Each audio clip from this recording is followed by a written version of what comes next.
That's good. I like double takes. I like the shirt, man. Yeah. You good? What's up? Welcome back to the Powerful Fitness Podcast, episode number 6. You already know who it is. Willie Henderson III, a.k.a. the Rainmaker. And, you know what I'm saying? If you don't know, check the shirt. All right, so today we got on a jiu-jitsu buddy of mine. He trains at Carpe Momentum Jiu-Jitsu with me. His name's Sho Rust. He's a blue belt in BJJ and a serial entrepreneur. And just an awesome guy, man. Look at his smile, man.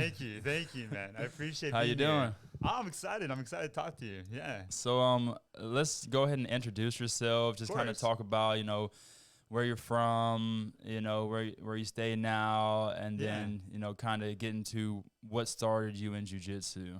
Of course. So, hi, I'm Sho Rust. I'm the CEO at Sho.ai. We're an AI-enabled brand creation and management company. So we use AI to do beautiful things like your shirt and your logo and all this brand storytelling, right? I started off in jiu-jitsu out in Los Angeles, actually. Okay.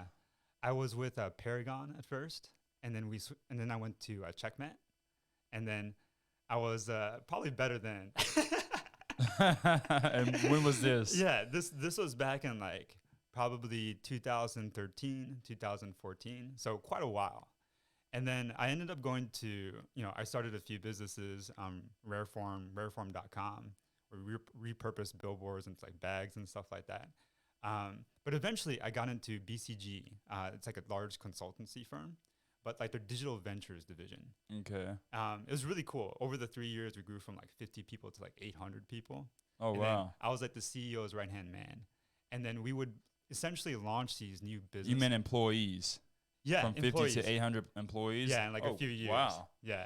We went from like having like a small office in Manhattan Beach to like opening offices all around the world.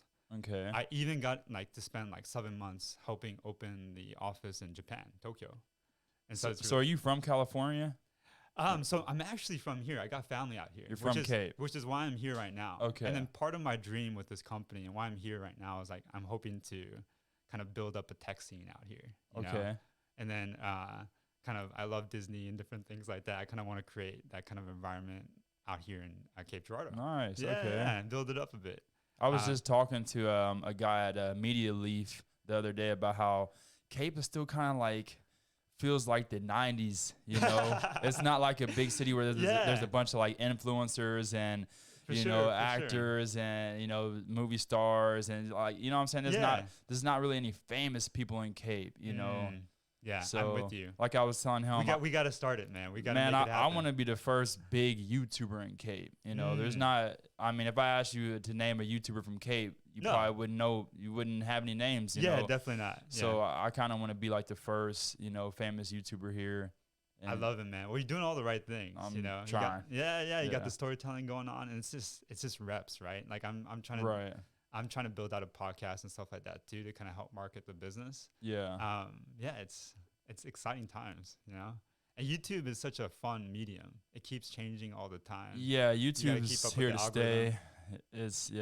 And a lot of people think that if they haven't already started a channel, it's like too late, but it's really not. A lot of YouTubers even still talk about that, like it's not too late, and then it's constantly changing as well. Yeah, now you got the YouTube Shorts, and so that plays a big part in in growing your channel as well, which I haven't even really got into that, but the shorts are big. Like, even for us, I think we're getting like 10x the audience. See, I have a hard time making them.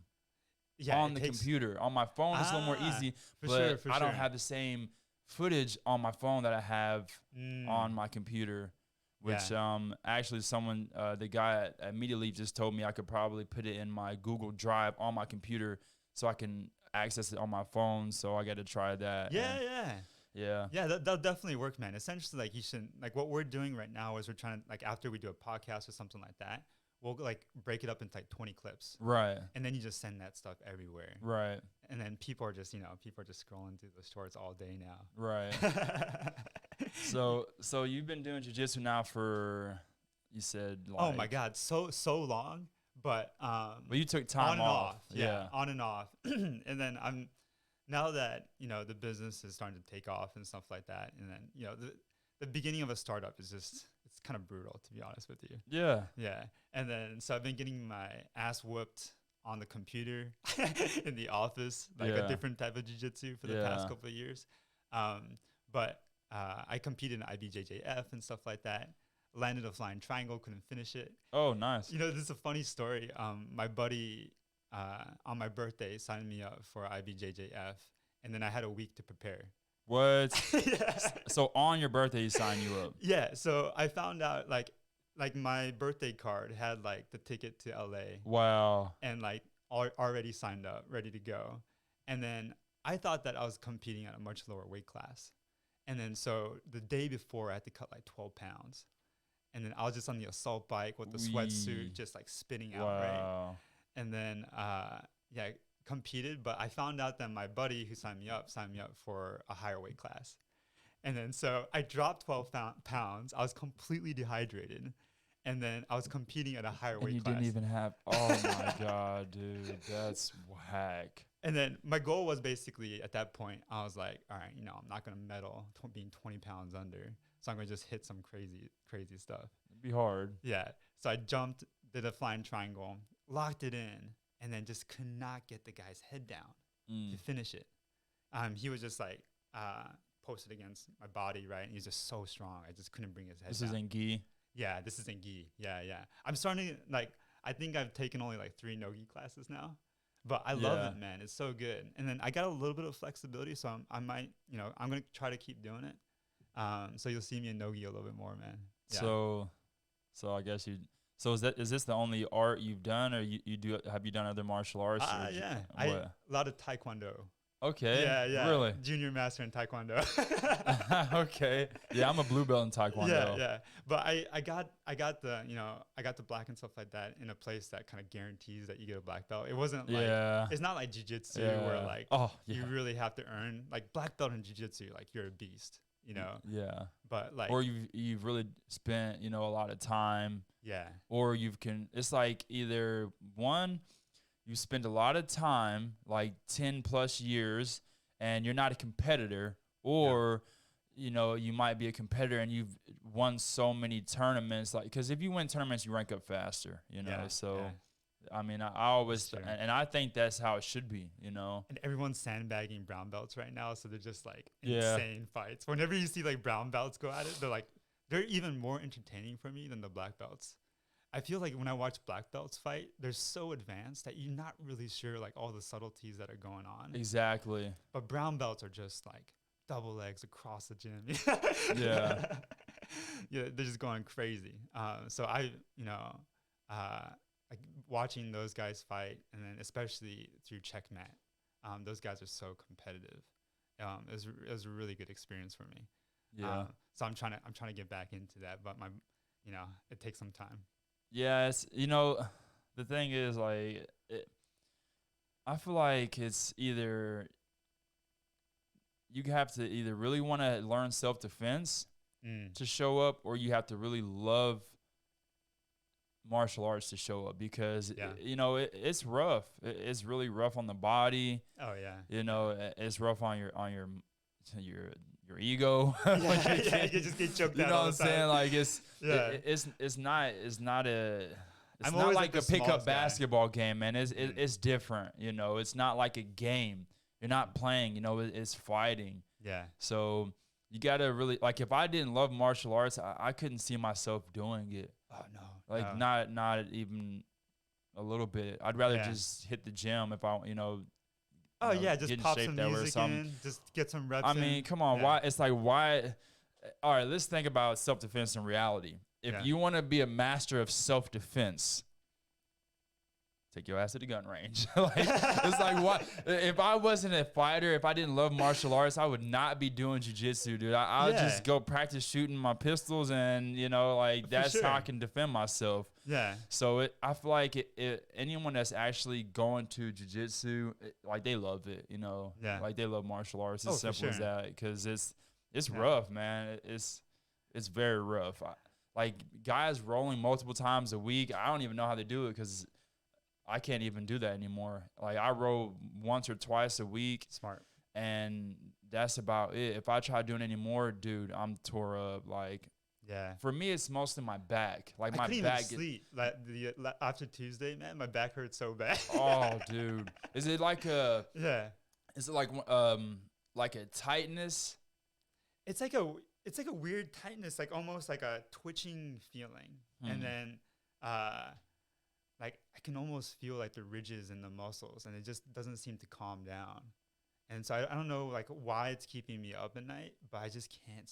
I couldn't Dude, sleep. mine feels Yeah. like a damn pinched nerve or something. Oh Like yeah. you know how say you like fall asleep the wrong way with your neck, and you wake up and you're like, oh, you're like, like you can't move your neck, and when you try to, it like sends like a jolt of pain down your freaking For sure. your neck and your back. That's how it feels for me. Like Yeah. it's so weird. I've been trying to figure out how to train and not, you know, and not injure my back. Well, I don't know if I call it an injury.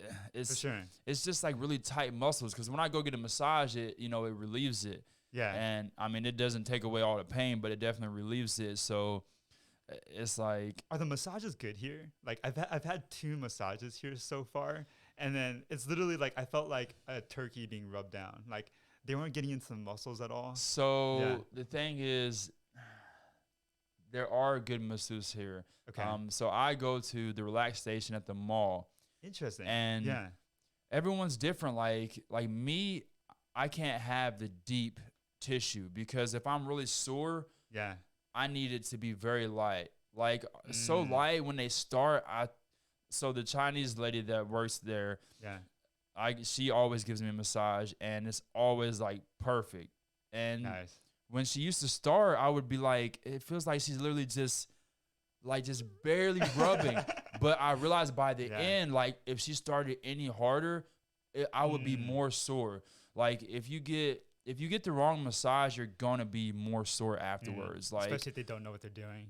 right. So I mean, everyone's different, but there definitely are some good places here in Cape to get a massage, and I go all the time. Like I think last year I know I spent at least $5,000 last year on massages. Like You got it, man. Like especially with how much you train. yeah, if I don't, I can't train like that. Yeah. You know, I went to in LA. I used to get like chiro massages, and then where they'll like hold down one piece of your muscle, like extend it, and they'll really like ridge in. They're more focused on like fixing you. right. But I'm like crying halfway hurts? through. It hurts so bad. Oh hell no! I'm just no, crying. no, that don't work. That's not nah. There's this one Thai masseuse I used to go to in LA too, and then she would legit like pick me up by my back legs, and then she would like jump and do like a suplex basically on my back. Get And out of here! I'm dead serious. What the heck? But you feel good afterwards. Like if they know what they're doing, Huh? they know what they're doing. But like the full hour, I'm just trying not to cry. Yeah. I guess maybe after like maybe day 2 or 3, you'll feel a lot better. But that next day, you gotta be more sore. Oh, there's like elements where like I'm bruised up on the muscle that they're fixing, but Wow. like they're massaging it so well that I'm even like gaining flexibility and stuff like that. Huh? It's interesting.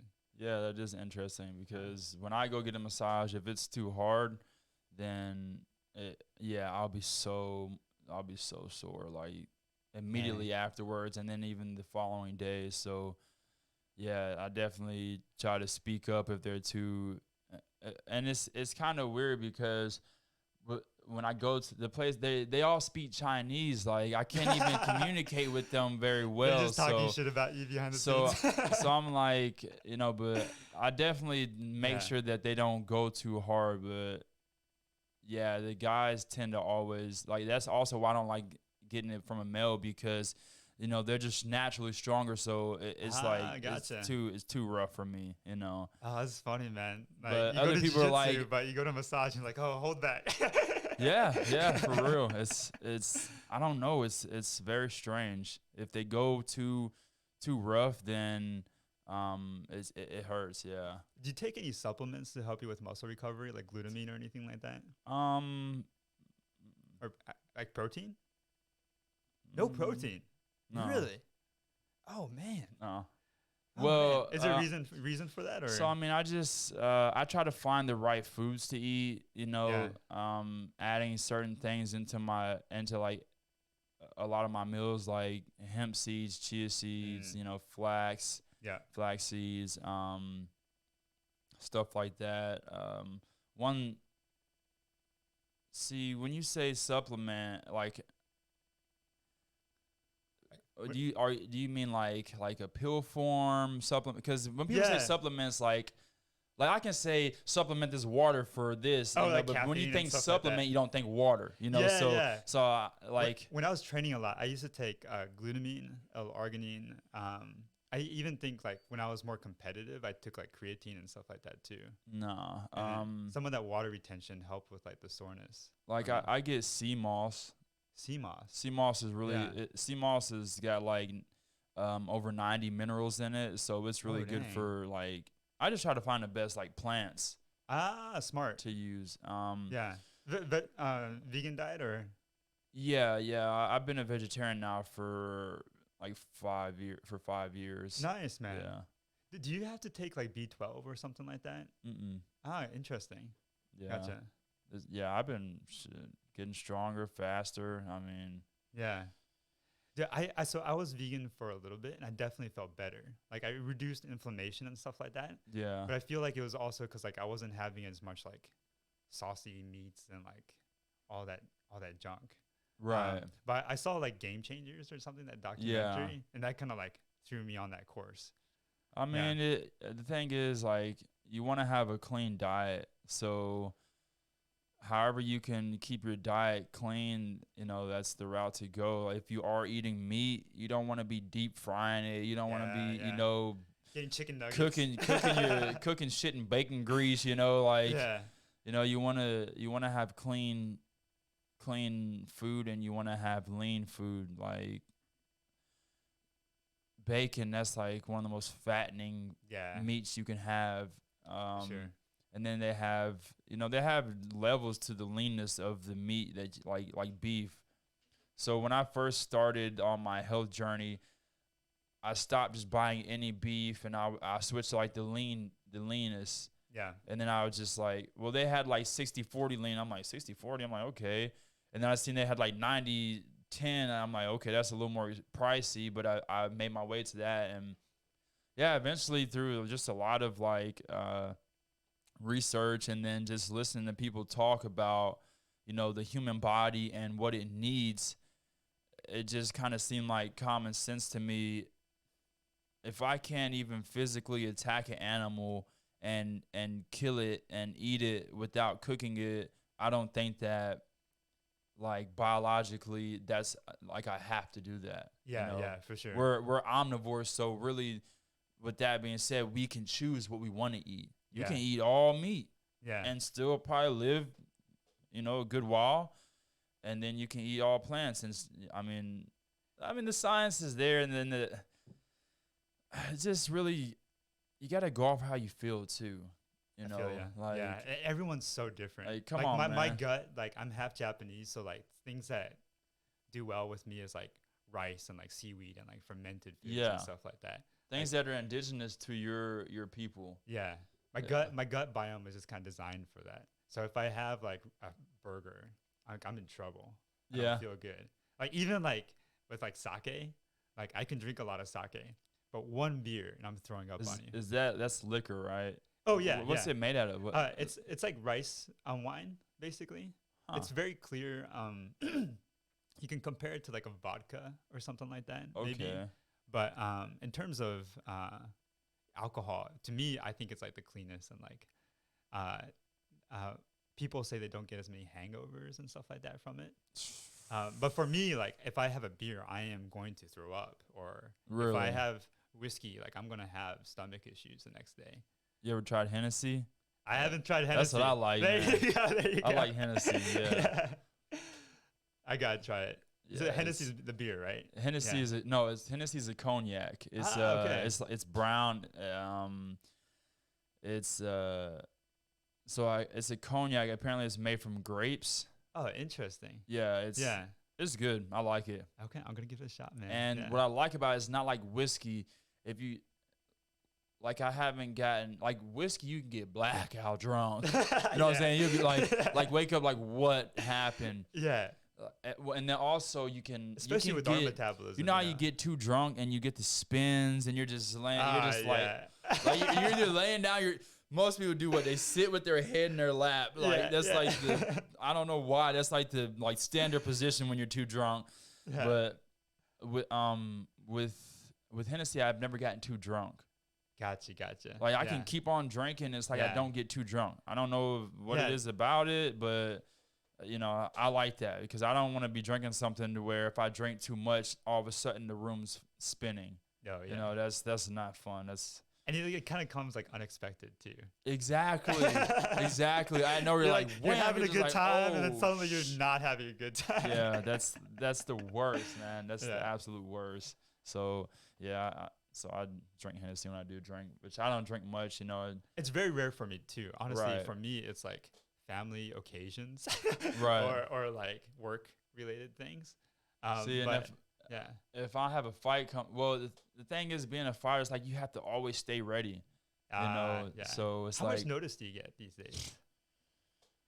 Okay, for example, someone offered me they said that they were doing matchups they said they needed people for that weekend, and this was like a Monday, and this was like a couple weeks after my fight, so I was eating like shit. You know, I took a week off. I was eating like crap, visiting family and stuff. So I'm like, nah, I'm not ready to fight this weekend. I mean, I could, but I want to fight at my best. I don't want to just fight, you know. So this is too much at risk. So like, and your record, like where I'm at right now, if someone offered me a fight this weekend, I could take it and know that I'm ready for it. Yeah. You know, so yeah, you definitely want to stay ready. Sometimes you might get. What is ideal for you? Like 4 months or 2 months? Oh no, ideal is like 6 weeks. 6 weeks. Yeah, 6 weeks. Gotcha. You know, but I mean, 6 weeks. But if you're in really good, it depends also because you know how you reach peaks.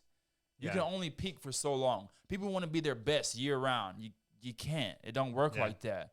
You know, you got to peak. You'll be peaking for a few weeks, and then you have to pull back. You can't just train hard. Yeah, you destroy your body too quick. Dude, you're gonna burn yourself out. So, it depends on where you're at. Like if I just was training super hard for 2 to 3 weeks, and then someone offers me a fight through 3 weeks out, and be like, great, that's awesome, because then I can pull back for like a week, and then pick up hard for another week, and then pull back some on fight week. So it's just really a bunch of like trying to. It's a tricky it's tricky, thing. And then you got a lot of professionals. They have like solid systems for it. I don't really have a solid system. I'm just going with the flow, you know. Before like a big match, do you do a lot of cross training? Like that was something big for me before like jiu-jitsu matches. I don't do any cross training. Gotcha. Like going to different gyms and stuff. No, I have an MMA instructor and a couple MMA teammates, and then I go to Carpe Momentum. So that's it. Yeah. Do you feel like you get a better workout at Carpe doing jiu-jitsu, or like just fatigue wise, I guess? Or striking? Oh, I'm always going to get more tired grappling than striking. Yeah. Yeah, striking is so much easier. But some people are the opposite. But I like striking. I mean, it's fun, man. Yeah. I barely do any of it, but I enjoy it. I did a little workout this morning, but yeah. Nothing like what you guys do. I probably last like 10 minutes before I pass out. I can only imagine like going a full like boxing round, 12 rounds or something like that. Dude, so the other day I was sitting on the couch watching a Floyd Mayweather fight. I swear to God, fell asleep, woke up, started walking around the house doing some stuff, came back to the TV. I said, what the hell? They're still fighting. Still going. It felt like 30 minutes. I'm like, they're still fighting. Yeah. I was like, these guys are still fighting. What in the hell? That's gotta be the scariest thing. Like being like for me, like even more than getting submitted is like getting tired in a fight. It's nothing worse. Yeah, you just know what's coming, and then you're just like, all right. And this guy's got all the energy in the world. Yeah, there's nothing worse. But it's funny because once you reach a certain level of conditioning of endurance, a lot of it's all mental. Like you and I could be Yeah, both the same. Like for sure. I'm this tired, you're this tired, Yeah. but I'm mentally showing that I'm not tired. Yeah, yeah. You know what I'm saying? It's just crazy how you just look at another person's eyes while you're fighting, and just you can tell when someone's ready to kind of like pull back or give up. You know, Yeah, they're breathing changes like a little or bit. maybe not even so much give up or pull back. It's just like the momentum. Yeah. It's weird how once you start to lose that momentum, it's harder to get it back. You can almost like beat some sort of psychological game before you even get on to the fight, you know? Yeah, there's that too for sure. It's when I was competing in jiu-jitsu, when I was in the waiting area, man, it was intimidating because you have all those like Brazilians there and they're all praying, the eyes closed. And then you could tell that like this means everything to them. Like they saved up, they probably had their family pitch in to like fly them out to compete. Right. And like, you know, they're not running a business or some shit like on the side. Right. Like, this is what they have to win. Exactly. And then you're like, okay, I'm going against this person. This is interesting. This is gonna be fun. Yeah, that's what I love about fighting. It's so personal. It's so intense. Like, you know, a lot of people think that I just like leading up to my fights, I just like to run my mouth and do stuff just for the cameras and to hype it up, which of course that's cool too. But I'm not just doing that for the people watching. Like, this is everything to me. Yeah, for like sure. This is everything. And I mean, I've always had a mouth on me. I always was I was the kid getting sent to the office in school because I just was talking all the time. For sure. So I mean, it's in my nature to kind of run my mouth. Yeah. You know. I think it's part of like kind of being a fighter. It's like a characteristic. Well, the thing is this: it shows the level of intelligence. You know. Yeah. I got a lot in trouble too, not in like running my mouth as much in fighting, but like art. In art? Yeah. So I was kind of cocky with like illustration and that design. Was my favorite class. Oh, there you go. And then like I would read all the books, and so my knowledge base was pretty high, typically even higher than a lot of the teachers that I was taking classes from. Ooh. And then so I'd be like, oh, your proportions are off there. Like I just yeah. Like I went to like an arts boarding school. I got a full ride and stuff like that. But they loved me at first. But then you went to a boarding school? I did. Yeah. What age? What grades? Junior and senior year. Okay. What was that like? Dude, amazing, man. Honestly, it might have been the peak of my life. Really? Because like everybody's on the same level. You're not allowed to give your kid like extra cash. Okay. You have a cafeteria that has all like locally grown foods prepared for you. Where was this at? This is Interlochen, Michigan. Okay. And it's a school that really like half the students are on like scholarship. So half the students are like prodigies from around the world. Right. And then you have all the different arts. You got like you got music. So a lot of my musician friends are still from back then. Like I've known them for like 12, 13 years, still connect. Nice. Actually, my CTO was from Interlochen as well. What's the CTO? Oh, a chief technology officer. Okay. He's like the engineer, super engineer. But he developed this discipline by going to that school. And essentially, like everyone's, you get inspired by what other people are doing. It was just a really great time. Okay. And then you also had uniforms. And then most people would be like, no, like, yeah, I don't want to wear a uniform, you know? But there's something kind of beautiful about just being able to wake up and just throw Yeah, of course. yeah, not have to worry about that. And then so the only value there really was like, how good are you at your art? Right. Or, you know, and that was a kind of a beautiful thing. It was just such a simple life. So I enjoyed that, man. And then every night you basically have a sleepover with your best friends. Right. You know? So I'm still trying to recreate, you know, that kind of world. Okay. Yeah. So, all right. So let's talk kind of about your business. Yeah, and, of course. Let's dive in because I don't really know. I just know you got an AI software. Yes. So essentially, when I was at BCG Digital Ventures, right, we would launch new companies for like, I don't know if I can name the biggest brands in the world, the biggest corporations in the world. So like the biggest financial institutions, the biggest automotive companies, you know, biggest beverages companies. Like they would team up with us and we basically say, hey, give us a little bit of cash and then we'll build a business that disrupts your own company. Yeah, interesting, right? So essentially, instead of having a startup come into play and then creating like a brand new product or service that would take your business down, you can actually have part ownership of it. And we would have part ownership of it too. And so instead of getting disrupted by a company that would take you out, you get disrupted by a company that you partially own. Oh, so they're just making another business. Yeah. we build the office, like gather the team together, build the product. And this would happen like really, really quickly. And then so I got really good at doing that over and over again. I was very close to the leadership over there. And so I got put on some of the best projects. So what was your role? I was a lead brand technical designer. Okay. Yeah. It's the most ridiculous title you'll ever hear. And then I think they created that title specifically for me.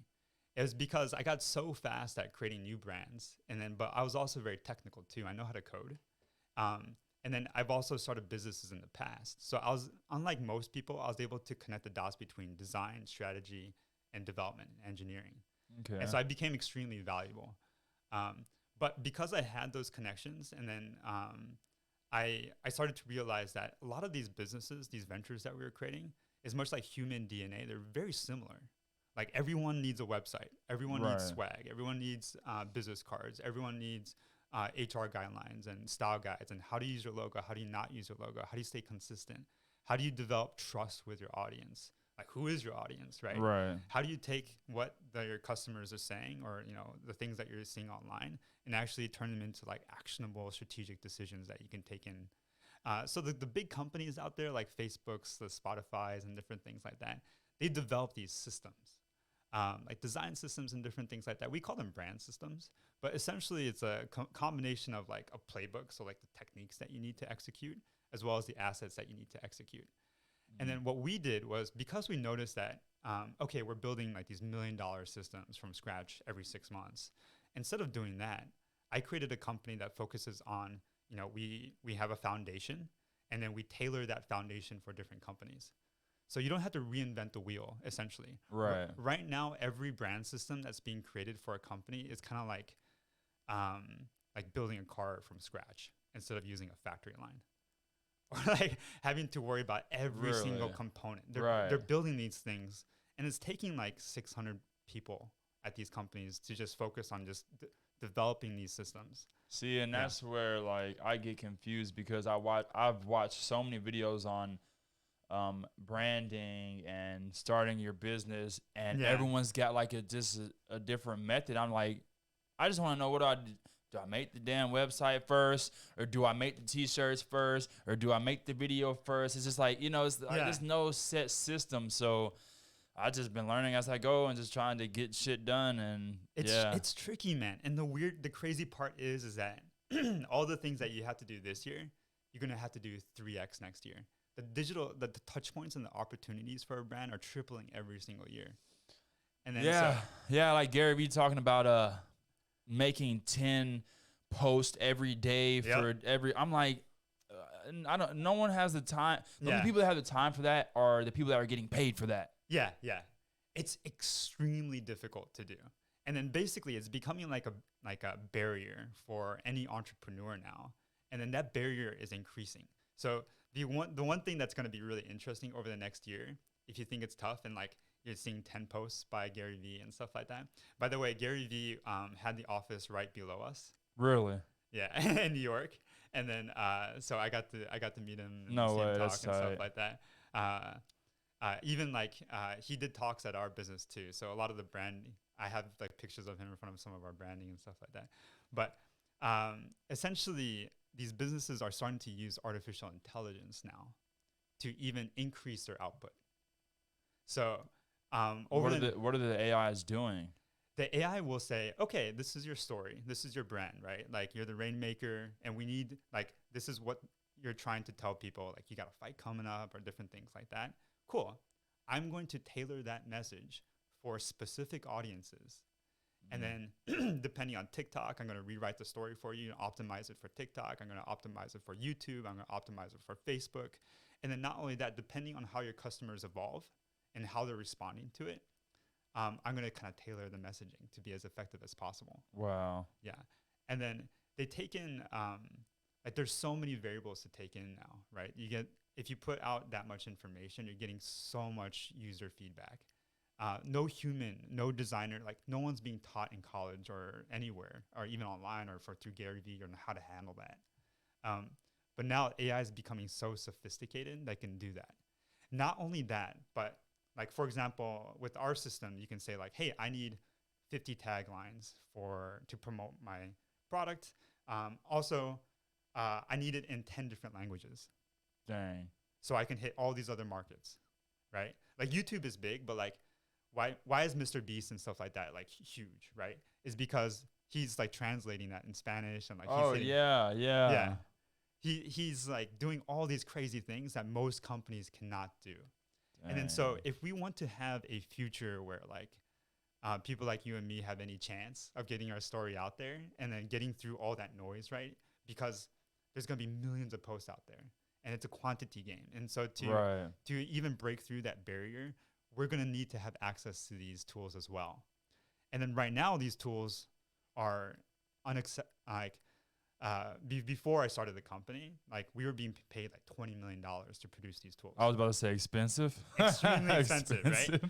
And then after they pay us $20 million, now they have to hire 100 people to manage it and keep maintaining and improving it.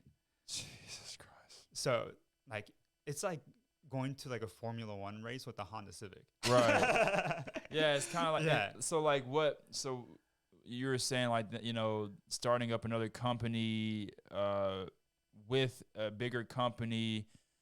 Yeah.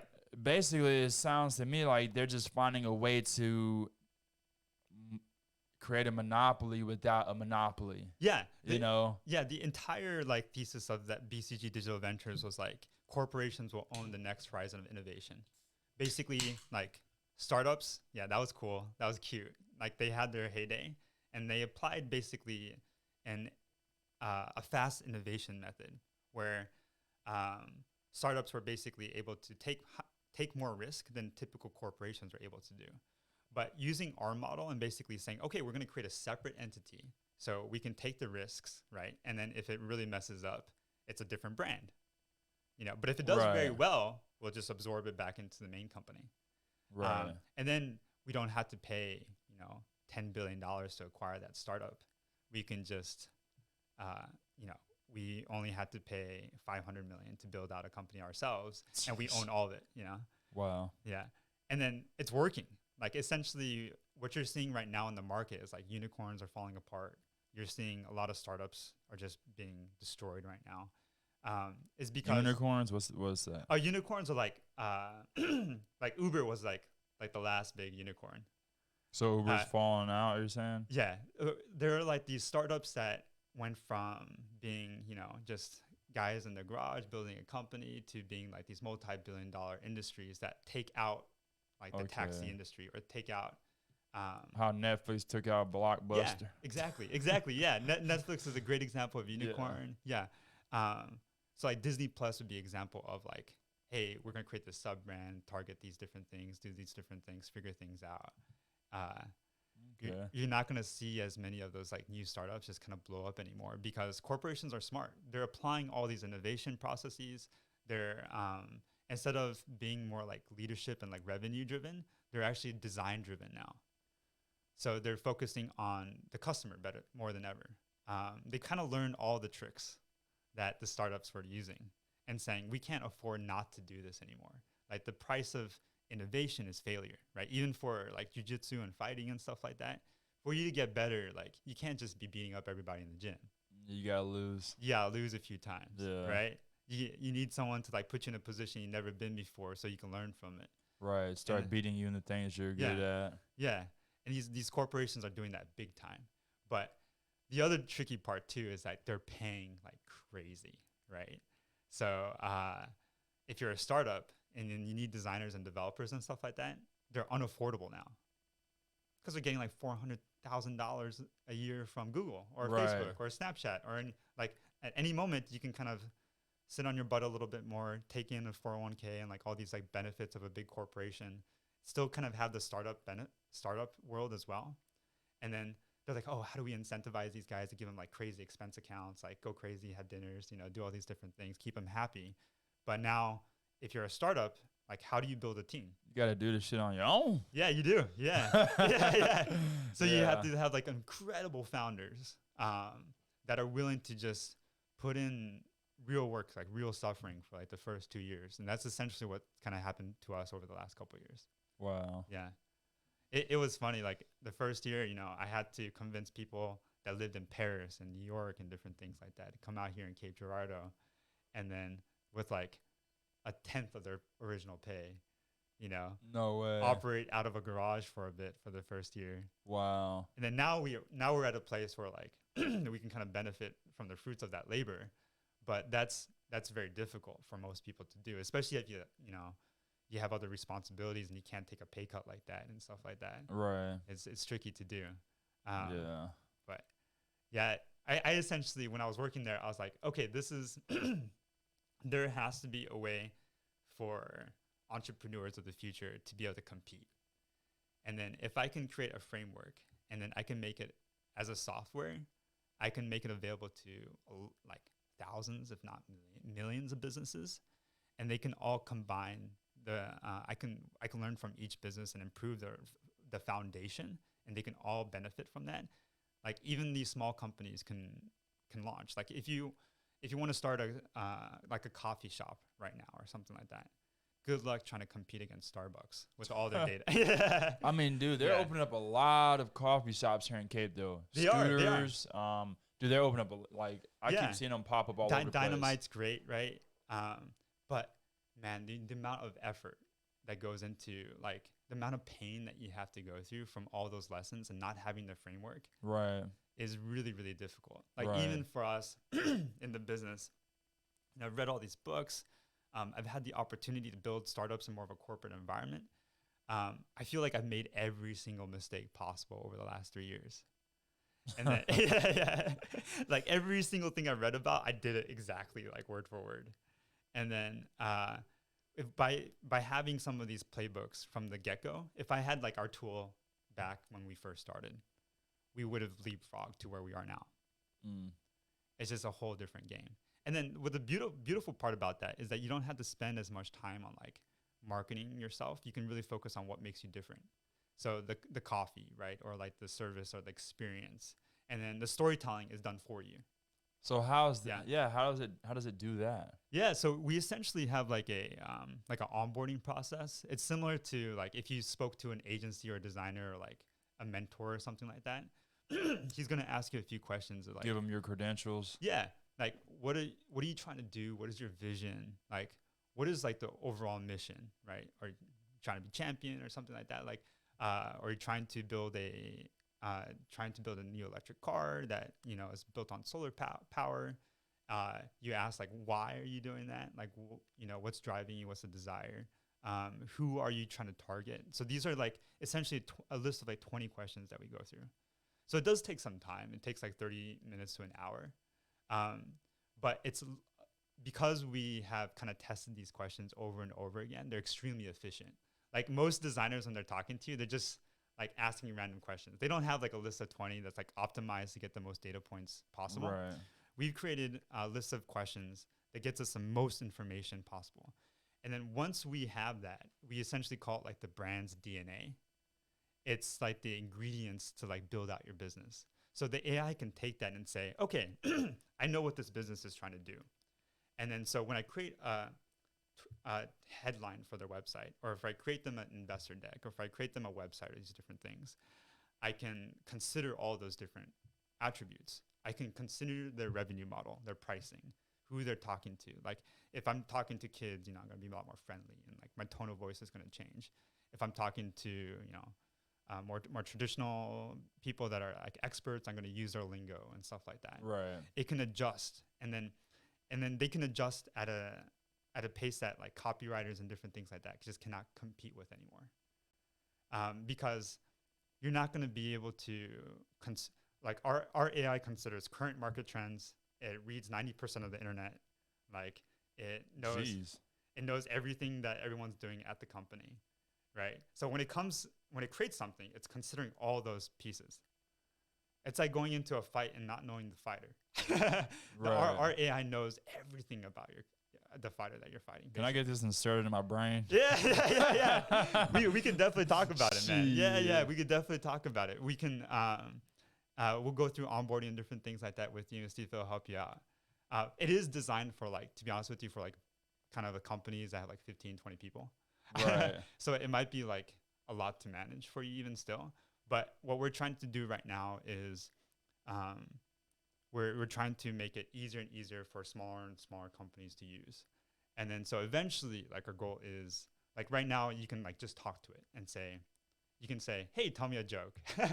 But you can also say, hey, I need a blog post, or I need 10 ideas for a podcast, or I want to write a book, write me an outline for a book.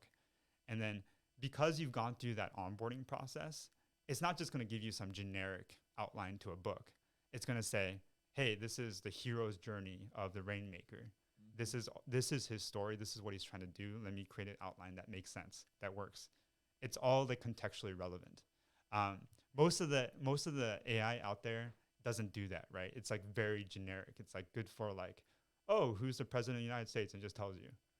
But for a business, especially a business that doesn't exist already, that information is not out there. So you have to give it that information. Right.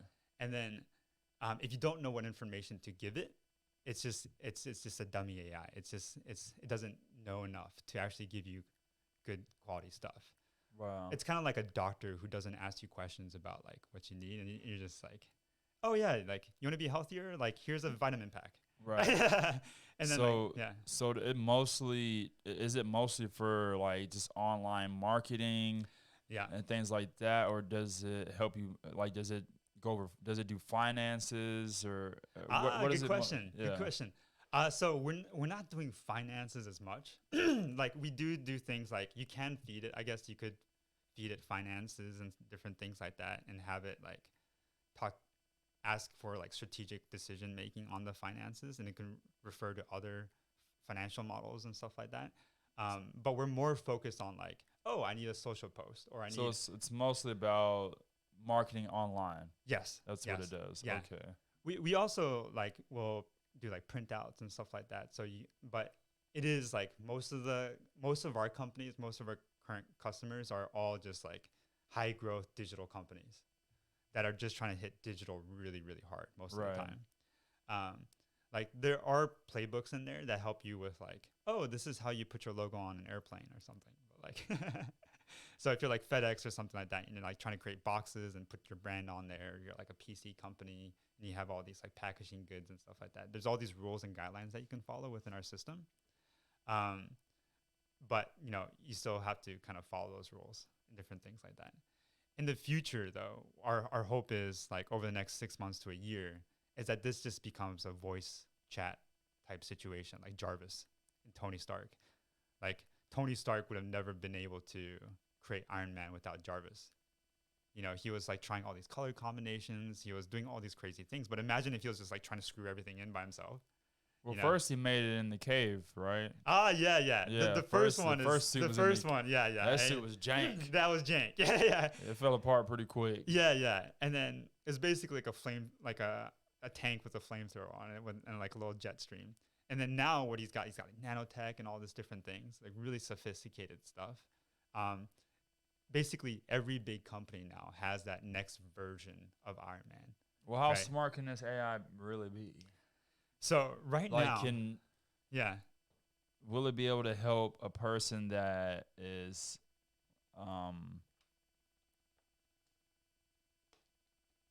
like you said, it goes down to like a 15 employee company, but what about just one person that's starting fresh? Like, for sure, Yeah, it definitely helps even one person companies and stuff like that, and we do that for a few companies, but it's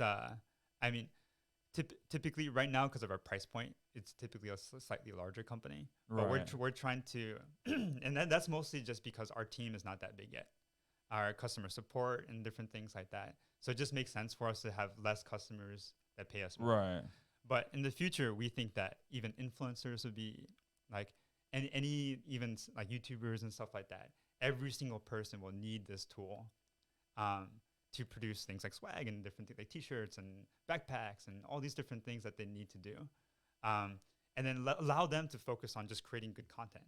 Right. Like whatever is different to them, whatever is specific that they're really good at, just because if you make you're an amazing craftsman and you create leather bags, you're not amazing at SEO and marketing and Right. website. You might not even know how to work a damn computer. Yeah, exactly. And then you don't want to. Like the reason why you got so good was because you were able to focus on one thing. And then so that's kind of like the brutal part about owning a business right now or starting a business is that even you if have you to do have everything. Yeah, you're spending the majority of your time like, oh, I got to figure out how to get on Google and different things like that. And then you're trying to piece together things online. And then all that advice that you find online is not necessarily good for you. Like, for example, if you say, like, oh, how do I get big on YouTube or TikTok? And you do like Google it or something like that. Well, everybody else is getting that same answer. Dude, there's so many details to everything. Like, so many details. And then you end up having a ton of people like swimming in one direction. If you want to break through into any market, you try to find a niche. You do what other people are not doing. Like even the Gary V's of the world, right? They will swim in a completely different direction, and then teach people how to do that and do something else. Yeah. Right. So our system is more like, okay, let me give you the list that makes sense for you right now and how you can position yourself against your competitors. Like it's really considering the entire gamut of the business model. So does it? So it. Like you can do stuff like, hey, I want to, I need a post about like perseverance and like work ethic and stuff like that, and make it sound like Muhammad Ali, and the AI would do it.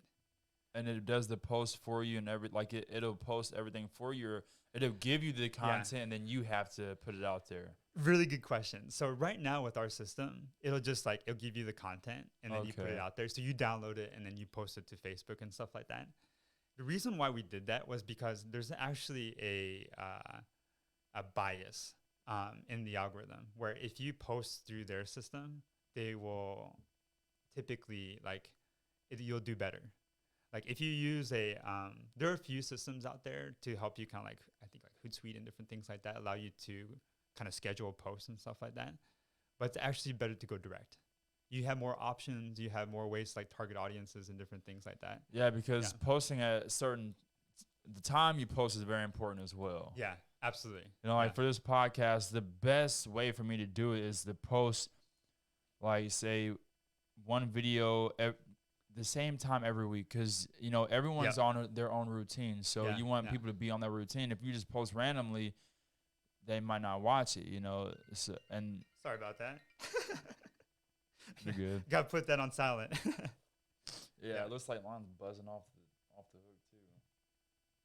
So if you there's spikes, you can look at your analytics and see, okay, everyone I'm getting more views at 7 p.m. on Friday. So that's the best time to post every week. Yep.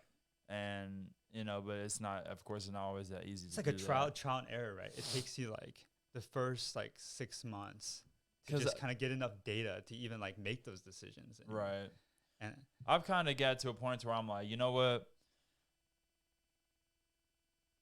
I'm probably not gonna blow up until I become a world champion. So that's why I'm just of course that's my focus, is to become a world champion in the UFC.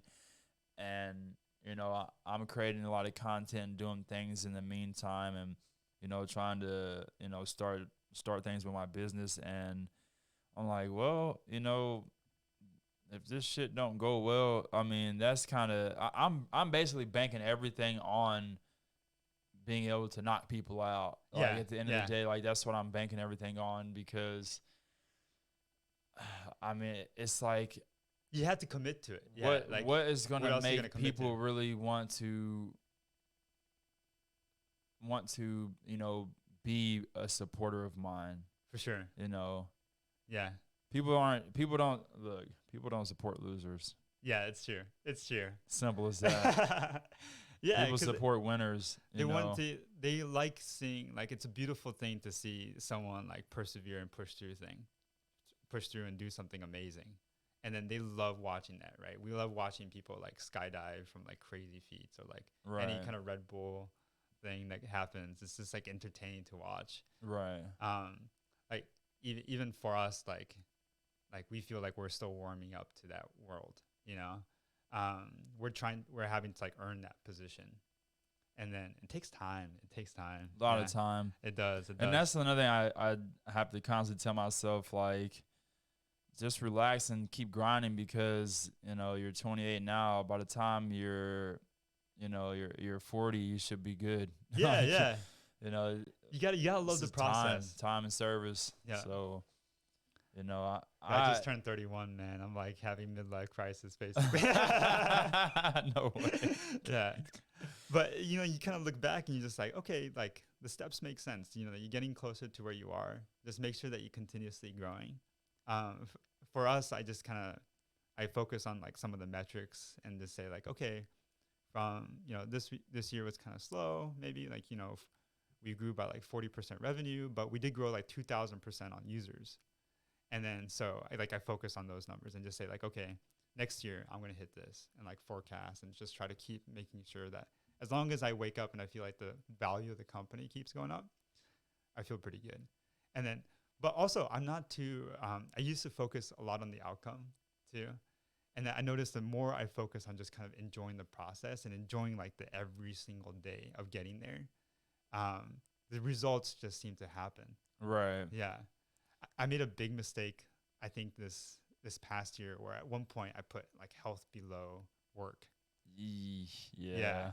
Like I wasn't going to jiu-jitsu. My stress and anxiety was just skyrocketing because of it. You know, I wasn't exercising and eating as much because I felt guilty because I wasn't working. Right. But at the end of the day, my productivity like dropped like crazy.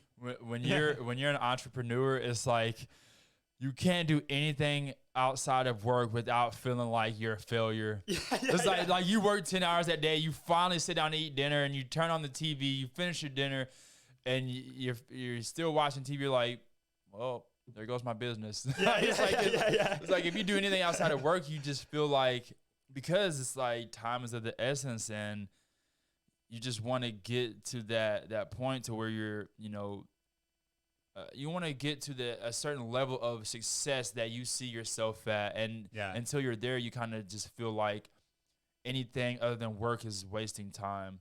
Yeah, and it's kind of crappy, but I just force myself to be patient and be proud of all the work that I do put in for that day. You know.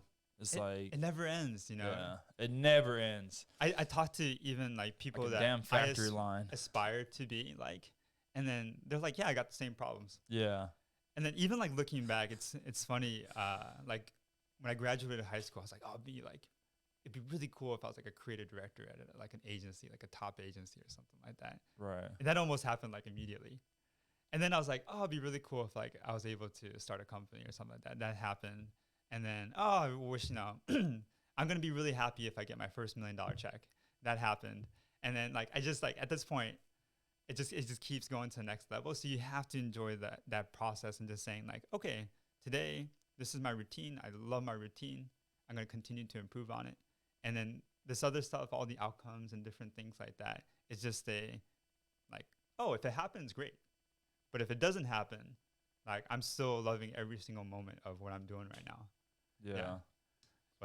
If you don't have your mental health and your physical health, not much is gonna matter. I mean, you can have all the money in the world, all the free time in the world, all the possessions in the world, but if you don't feel good mentally and physically, it's like your day is ruined. You're like a weak person too. You turn into like a Jeffrey Epstein or something. Right. Yeah. You have to like be clear. Like the clarity of mind is just so underestimated by people. And then that's actually partially why I kind of left the city for a bit too. Was just that like, so much of what drives people in the city is like the cash part, is the outcome. They're so focused on things Right. that they're all kind of a little bit miserable. And then here I've been able to kind of focus down a little bit more and like make sure that, okay, I'm taking care of myself first. I'm not trying to like entertain people at bars at night just to get a deal or something. I'm focusing on building the business, and then I don't necessarily have to worry about like billionaires don't network ever. Really? Yeah. They don't have to. They don't have to. People come to them. Right? Yeah. Most of these amazing people that are extremely successful, like, they're really focused on solving some sort of problem, like a pain But did point. they not network to get there? That's a good question. They probably did. Yeah. But I mean, who knows? I wonder with some of these guys. Like, I think some of the really, really successful guys are just so undeniably good that, you know, everything else kind of fell into place. That Jeff Bezos and Elon Musk of the world. Like, Elon Musk doesn't spend a single dollar on marketing. Really? Yeah, not a single dollar. You won't see like a Tesla ad on the Super Bowl or anything like that. All of it is kind of just building the story and the brand and the master plan, and people just love sharing it. I think I heard him speak on that, or somebody else. Yeah. On him, not on a. It might have even been a different company, but they talked about spending not a dollar on marketing and just putting it all into, you know, into the company's production and whatever. Yeah, which is like way different than most like car brands, you know, and how they're approaching things. It's like completely different strategy. And then, but it works. It pays off because like at the end of the day, people are going to talk about a good product. And then, I mean, as long as your product's sold out, you ain't got no need to market, you know? Dude, it's wild. My car now is like 3 years old or something like that. And then I can sell it for more now than I think I bought it for. What? Yeah. Wow. Because there's like a 2-year wait list or something like that on it. For a Tesla? Yeah. Jeez. Yeah, right? Huh. It's because the hype is so real. Like, people love it, you know? It's much better, like, adding Netflix to your car than, like, running an ad. Because then people will run around and be like, did you hear, like, you can watch Netflix on your car? Or, like, did you hear, like, it parks itself and different things like that? Yeah. And then all these other companies are just dumping that money into marketing. And then so, like, sexy ladies around the car and different things like that. Yeah. But that only goes so far today. Like, people want authenticity. Like, people want to see the real shit. So the more that you're like able to kind of be vulnerable and expose those things, people will be there to support you, I think. Yeah. And that's an interesting part about, like, I think the future of marketing is all content generation. It's like what we're doing right now. Right. Like, this is more effective than you spending money on Google ads or something like that. Is if you could create really good content that feeds the algorithm that people want to see. Right. And then you're continuously looking at the analytics, trying to understand, you know, what do people like and what do people not like. And then this, you know, deciding what niche you want to fall into. But then also being like Joe Rogan and not giving a fuck what people like. It's true. It's true. Yeah. Man, he's a lucky dude. I imagine having that cash right now. Yeah. And then the beautiful part too with what he does is like he gets to talk. I think he really does enjoy it. Right. You know? And so it just kind of keeps on. And then people can sense it too. And he's also extremely talented at what he does. It's hard to imagine like too many other people that can make other people feel comfortable in like a podcast environment, you know? But I guess he's had like TV training and stuff like that too. So that kind of helps. Yeah. Like Fear Factor style. Well, the thing is, the only difference between a podcast and a regular conversation is your mindset on people viewing you. Yeah. Because if you're what do you expose? If we're sitting and we're talking and no one's listening, I only have to think about what you might think about what I'm saying. Yeah. But in a podcast, you're like, well, you don't know who's gonna watch this, so now you're thinking about what people might, you know, think about what you're saying. Yeah. So you have to just kind of ignore that and just do your thing, you know, like. Of course, like for me, I try my best to just keep it kind of PG-13. You know, I try not, because I curse a lot and I talk dirty a lot, so I just try to keep it. Yeah. Well, I'm keeping this podcast more professional. Makes sense. If I did my own, you know, that's not under my like business, not Powerful Fitness associated with that, then you know I could get pretty crazy on there. Yeah. But and I think that would probably get a lot. Who more knows, man? That views, probably get more views. Dude, people are freaky, man. People like, you know what I'm saying? People like weird shit. Yeah, people are weird. So, but yeah, like, I mean, I just need my millions, and then I can sit back, and once I get my millions, then I'll be happy. Who knows though? No, I'm telling this to the viewers right now. Donate some money so I can be happy. This is the look of a miserable man right here. Is it mostly like, do you think it's like external expectations or man, internal expectations? I just want a nice Okay, so here in Cape, so like that type of house I want here in Cape would be like $500,000, like minimum. Easy. Like a house I can live in for the rest of my life and be happy. You know what I'm saying? Pool in the backyard, jacuzzi, sauna, ice bath, plenty of rooms for me and my kids, just like about 500,000. For sure. $1 million, really, I really would be set. Yeah. I would be happy with something like that. And then, like 3 different cars. I want an SUV, a truck, and then a sports car.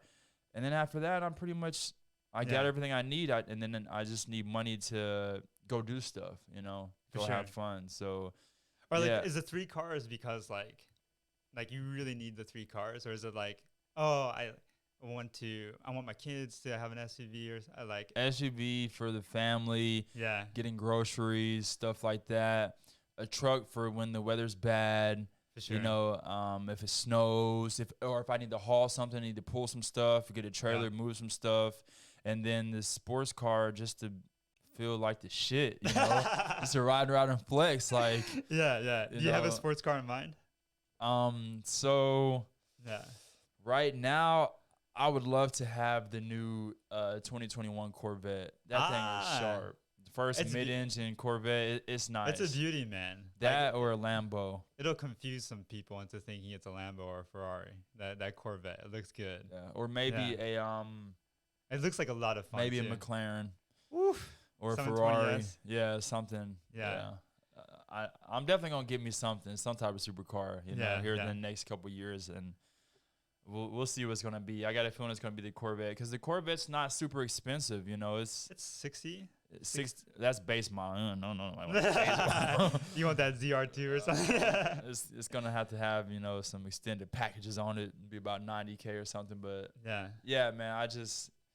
I don't know. I don't need that stuff, but I definitely want that stuff. Yeah. You should. It's interesting. Like, I wonder if you rented it for a week, if you'd still feel the same afterwards. Hell yeah. I would drive it every day. Yeah. I would drive it to the gas station and to get some snacks. I'd drive to Walmart to just buy some broccoli, like whatever. Yeah, dude. Just get mugged everywhere. 100%, man.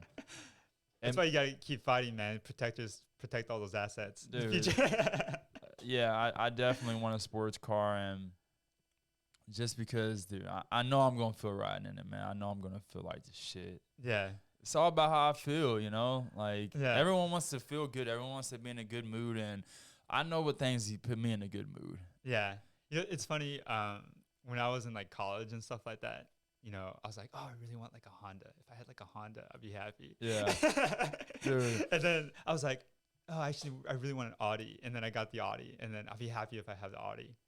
And then I got the Tesla, and it just seems like it just keeps going, man. Like I kind of broke my own kind of like psychology on it at a certain point. Like the car I have now is definitely the nicest vehicle I've ever had. I've had like 5 or so cars, but I got a 2016 Ford Explorer. Nice, yeah. And I got like 212s in the back, so it's thumping, and it's a really nice car. And then I put some lights underneath. Oh, dude, look! I already was feeling nice riding around in it because it's pretty clean. It's a nice car. Yeah. And I put them lights on it. Now I'll just be rolling through traffic like feeling like a king. There you go, man. For real. Yeah. So maybe you're good. Man, look, I'll tell you what. There's 2 things that I love. Yeah. It's fighting and shopping. Shopping. I love shopping. Oh, dang. If I had, dude, if I was a multimillionaire, I would go to this. I would. So here's another thing, another dream of mine. Yeah. I want to have a pair of clothes for every day of the year. Like I want to wear something and then not have to wear it until the next year. Like every day wear something new. Dang. That'd be dope, dude. Justin Bieber that shit. That'd be badass, you know. Justin Bieber, he gets so much like free clothes that he doesn't wear underwear twice. You see what I'm saying? Like, yeah, underwear and socks, like stuff like that. Yeah. But I know it'd be difficult because once I like something, I want to wear it every day. For sure. But I think that's also just because maybe I don't have, something to wear new every day. Like, yeah. I don't know. I get bored with things fast. I'm with you. I like new stuff. So like 3 weeks ago, I met a $4.5 billion man, one of the co-founders of Square. Dang. Jack McKelvey. Wow. And then, dude, he had just one of those free plain ass shirt, free T-shirts that you get, look like how dare him? Normal cargo shorts. How dare you not be wearing a suit? Probably had it 10 years ago with the gold chain. Yeah. Dude. He had sneakers on, right? And then the thing that he loves the most is just blowing glass. Really? Yeah. Interesting. Like creating little artwork and stuff like that. Okay. Now you got $4.5 billion. And then, I mean, most of these billionaires, that's what it says online. But I mean, it's probably very realistic to think that he's worth 3 to 4 times that. Most of the stuff, even from my friends that I know that, have some cash or did really, really well, anything that's written about them online is just completely speculative. Well, yeah, of course. Yeah. People, just some random person that has no idea how your financials work or different things like that are just posting things because if they post it, people are looking for that information. So they're going to get hits. And then those rich people too are happy to see that because it helps them right.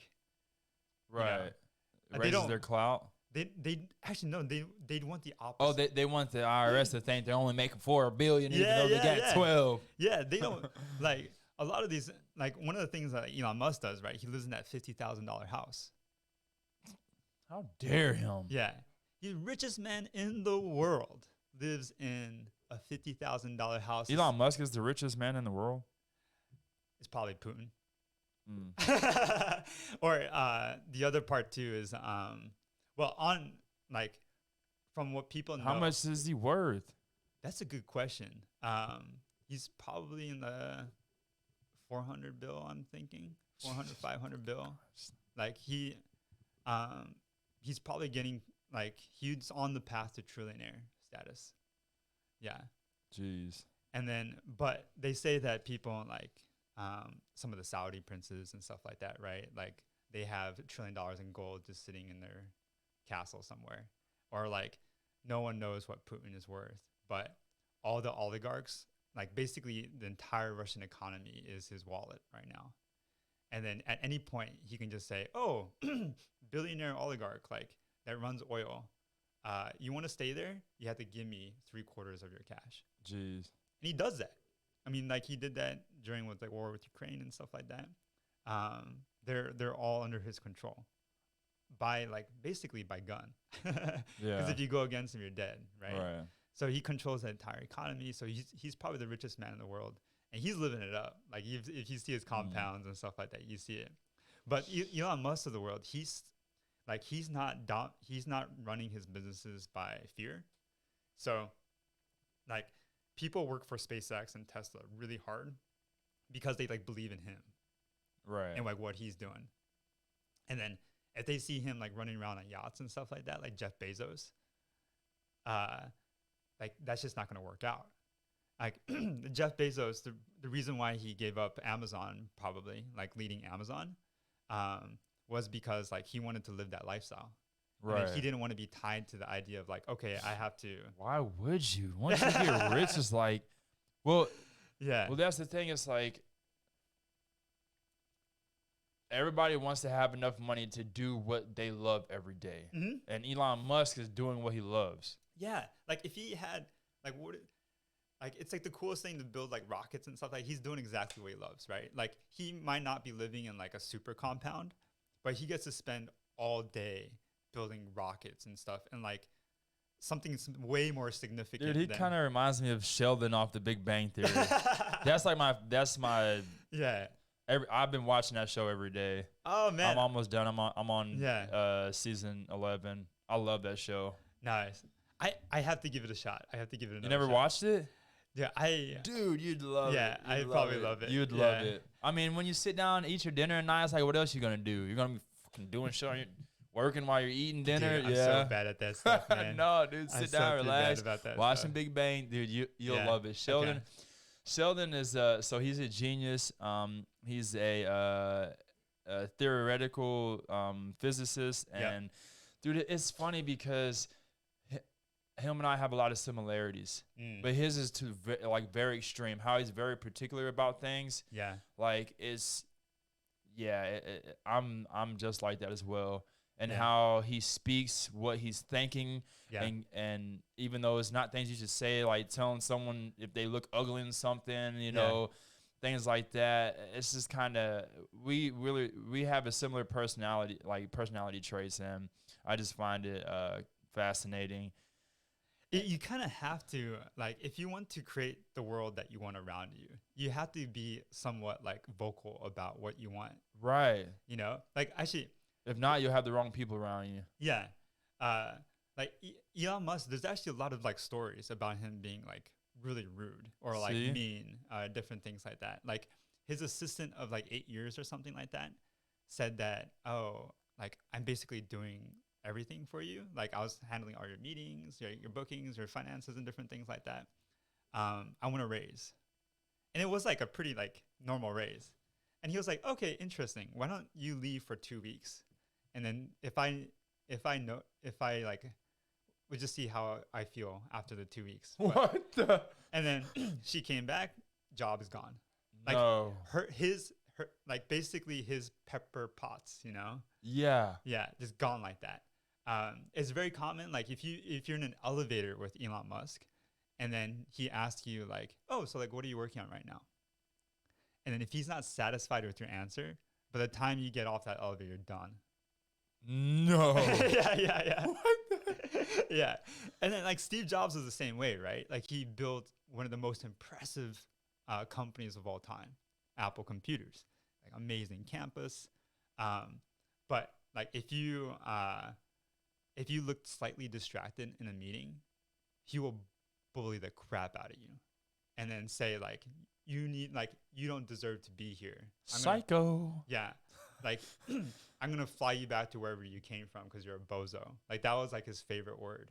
He basically like defined people as you're either a bozo or you work at Apple. And then he'd be very quick to let you know. Wow. Like he'll say it to your face. But because of that, he was able to kind of curate. Sounds like he needs his ass whooped. yeah. All these motherfuckers, man, they don't go to jiu-jitsu. That's why they fucking talk like that, you know? They don't go. Yeah. Man. But most guys that go to jiu-jitsu are not bozos either, you know? No, but they're humble. They are, yeah. And then, so it's interesting, like, how do you kind of manage those things? Like, recently I had to, let go of somebody and then it was really tough, you know, but just not performing. You seen that movie, The Cat in the Hat?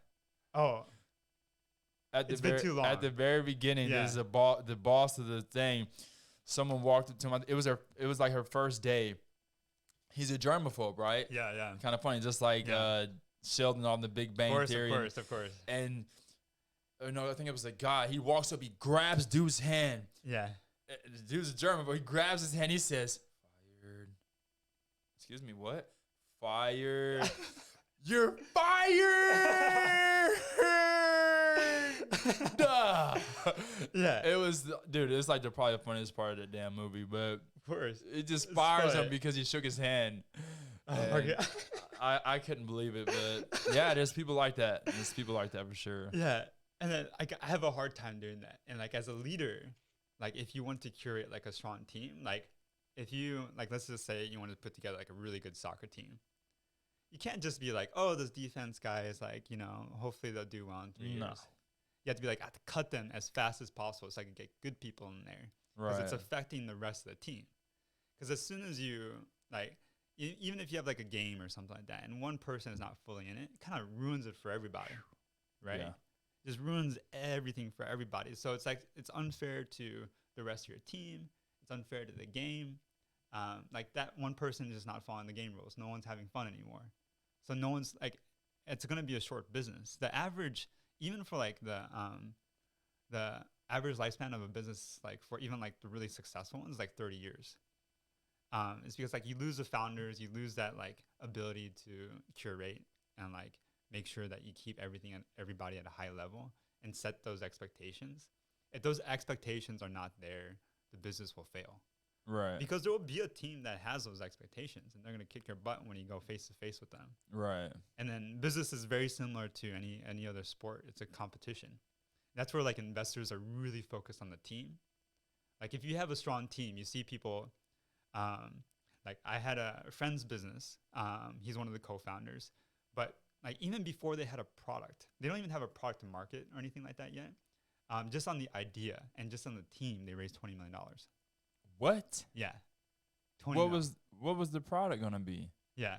I probably shouldn't like point them out very specifically, but like this is where I have to kind of filter myself You on can a just kind of podcast. just give Yeah. us a vague. Yeah, so they're they're in the blockchain space. I'll say that. Oh, okay. Yeah, yeah.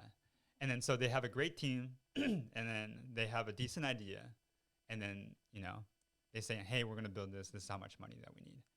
If you could say, hey, this is the vision, and then this is a team that we think can make this vision come to life. Shit, I need to find some investors and invest in me. Yeah, Invest in the fucking future world champion. Yeah. Well, you gotta like tell that story and say that like, this is what I'm gonna be. I want to be a future world champion. This is what I'm doing to make it happen, and this is a team around me that's helping me make that happen. I mean, that's I don't know about how many investors are looking to invest in like fighters right now, but like, if you make a compelling statement, Dana White might call up. Yeah, right. Because, even like with Connor, I mean, he was undeniably good, but he also had an amazing story. And then through his story, he got the support that he needed to get to the level that he wanted to get to. Like even his early days, even before the UFC, right? He was garnering the attention of a lot of people. Like I think Dana White said something along the lines of like, if this guy can just throw a single punch, he's going to be world famous. Right. And then so even if he wasn't good. But the thing is this, the only reason that he had his people backing him like that is because he could fight. If he was That's a true. crappy fighter, he would have never even made it to the UFC. Yeah, yeah. Like people also saw that like he had work ethic and stuff like that too, right? So like even if he was kind of like up and coming, like there's all the raw ingredients to make this happen. Yeah, it's wild. They're essentially like with all of our decks, like we continuously create decks for investors and stuff like that, right? We're at a point now where they're calling us. What's a deck? Oh, like a presentation. Okay. Yeah, yeah. Where we basically say, hey, this is our company, this is our mission, this is our team. This is a problem that we're solving. This is a solution that we have. And this is kind of our plan for the next 5 years is essentially what we tell them. They're essentially just trying to look at us and be like, like, can these guys actually do the math? Can they can they manage the team? Do they have the grit? Do they really care enough to make like the hard decisions about the business where they're not just going to like sit back and relax and like you can see like in Connor's eyes, he's got the drive. Right. And then even with like a good example of this is like, are you familiar with like WeWork? Mm-mm. Okay, so WeWork is a like a really they consider like a unicorn company. They were worth like they got a valuation of like $1 billion within like the first year or something like that, and like SoftBank invested like 44 like a ridiculous amount of money into them. I forgot exactly what the valuations was, but it's insane. And then so they're all over the world, built out huge offices. But the CEO was basically crazy enough where they were like, oh, this guy is like, he's crazy enough to fall through no matter what. Same thing with like Uber and Kaepernick or whatever. I forgot what his name was. Like the CEO, he eventually got kicked out. But a lot of the people that believed in him was a lot because they were like, okay, he's going to do whatever he has to do to win. He's a little crazy. Like all the investors saw that he was crazy, but they kept him in position even as the company grew because they were like, this guy truly believes that he's going to make this thing happen. Right. He really thinks he's going to take over. Like there's going to be no cars in the future and everything's going to be Uber. And then partially like, you have to be a little bit crazy enough to think that like you have to actually believe you could be UFC champion, right? Right. Or else it'll never happen. Oh yeah, it will not happen. It will not. If you don't believe it, then yeah. Like I think even Connor said like even before he became champion, he already thought he was. Right. Yeah. Like his mentality was already there. And a lot of these CEOs, right, that are kind of running those unicorn companies, they'll like face investors and say that like, this is what's going to happen. This is what I'm going to do. You're either a part of it or not. And then I feel sorry for you if you're not. But you're going to be the idiot in this case. And then the investor's like, what? Like this kid. Right. But they're also like, well, there's not that many other people that are saying that and doing that. Right. And so they're probably going to pull it off. Right. Like even for me, like to say that like, oh, I'm going to create Jarvis for businesses is kind of ridiculous. Sounds like you're on the track to doing it to me. Yeah. And then, hopefully it will happen. And then I'm feeling really good about it. I think it will happen. But it's a kind of an absurd thing to believe. So there's a little bit of like a craziness within like these people that kind of lead and disrupt industries that is kind of interesting to study. Right. You can even say like Elon Musk is crazy too, right? Like he sets insane expectations and he falls short of almost all of them. Like every single deadline that he sets for himself, he basically misses. And then he misses so hard that he throws himself into positions where he can't not do what he said he was going to do. So like how do you make sure like an invasion goes successfully? Like you burn the boat. Right, exactly. Because now the Warriors are like, oh crap! Like exactly. We have no choice but to like succeed at this mission. I like the sound. That sounds like fighting to me. Yeah. You have to put it all on the line. Like right? I know no matter what happens, when I get in that damn ring, it's go time. Ain't no backing out. Backing out. Ain't no bitch in my blood, so I won't. You know, yeah. A lot of people do. A lot of people fold on shots that didn't put them down for real. You know, they just a lot of guys they willingly crumble. Yeah. But that would never happen with me. Like you're gonna have to knock me out. Like there's no way around it. And I continue to prove myself right. You know, just like my last fight.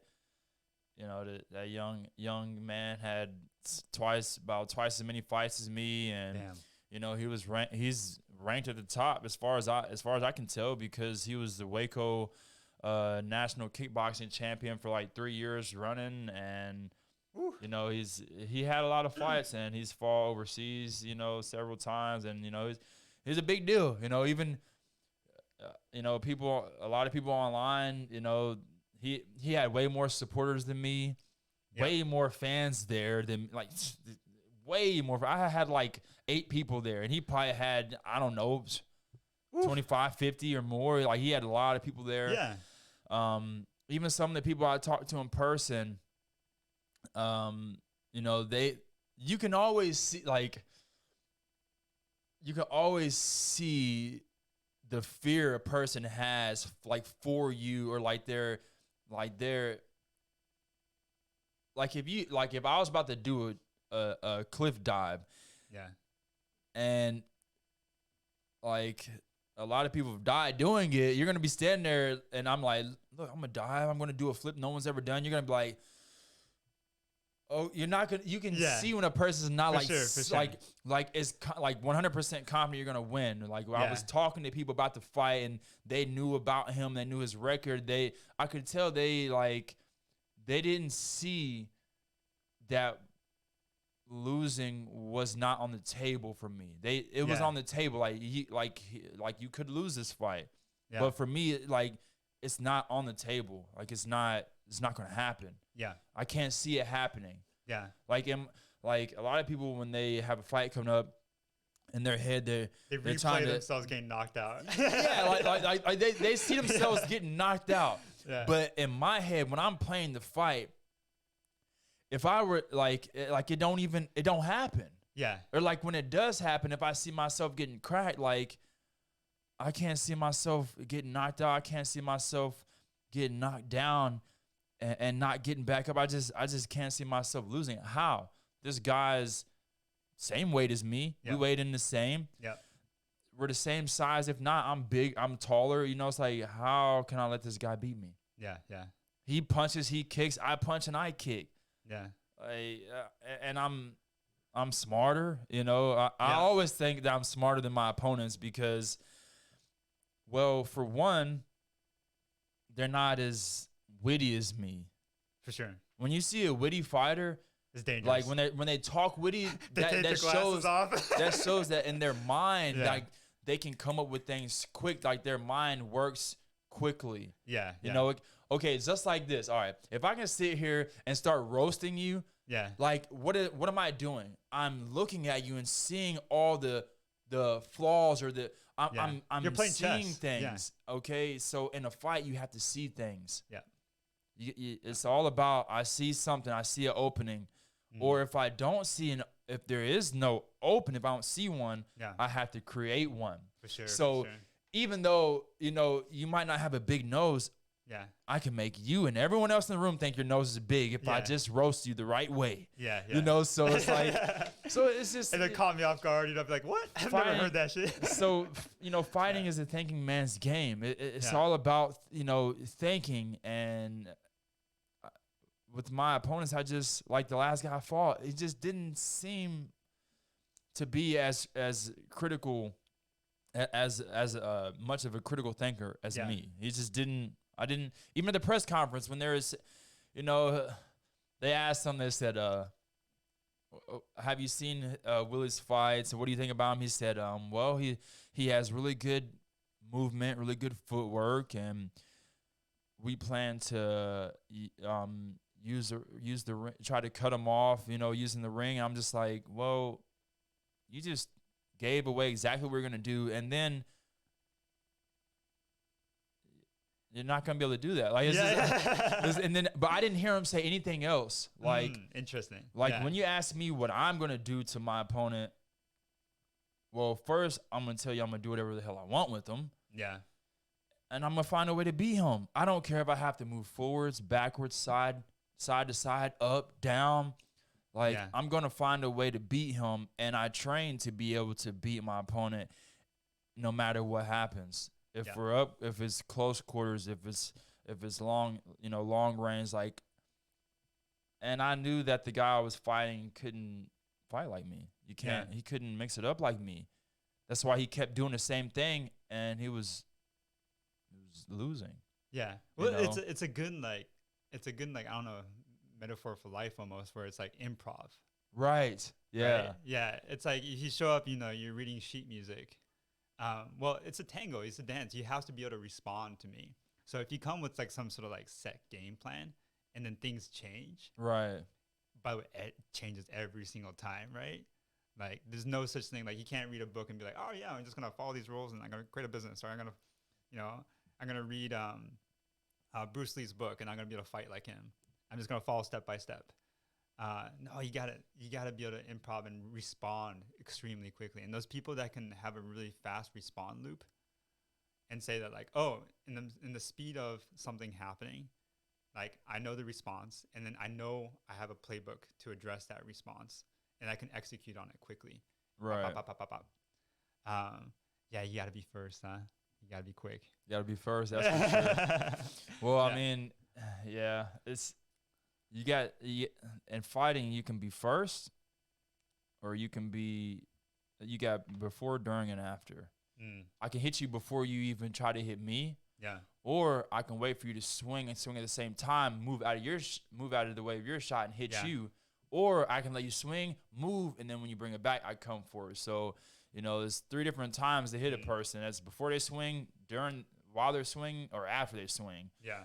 A lot of fighters can't even do all 3. Yeah. Yeah. They don't even really they don't differentiate all 3 either.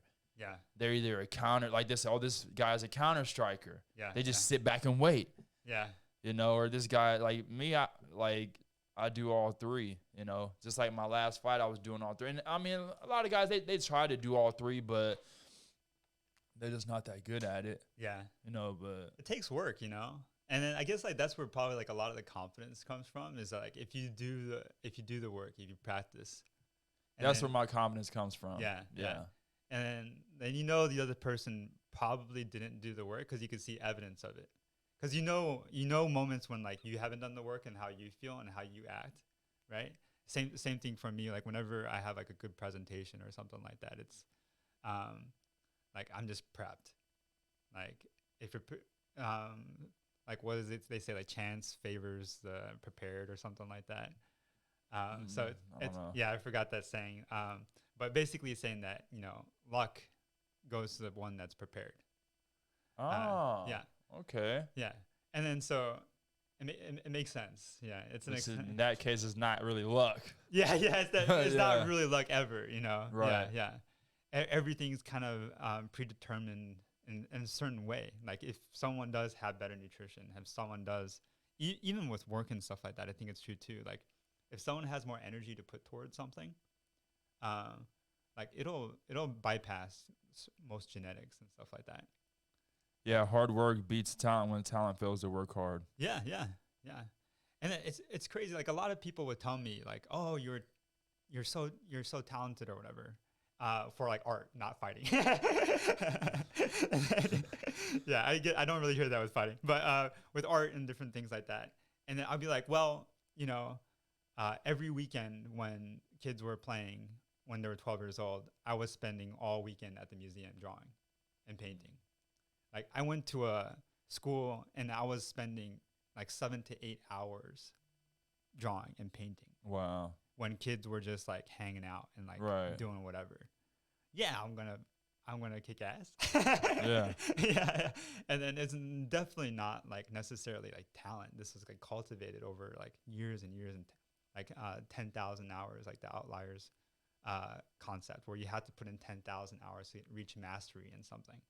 Yeah. And then once you reach mastery, you have to be like willing to continue to put in the effort. Exactly. And that's what makes like a true champion, right? It's like you can be champion once, but then go again, keep going.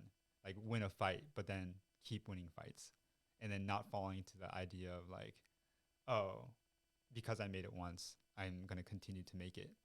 Well, there's going to be some other people that are continuing to put in the hours. Right. So if you can't slow down necessarily. Yeah.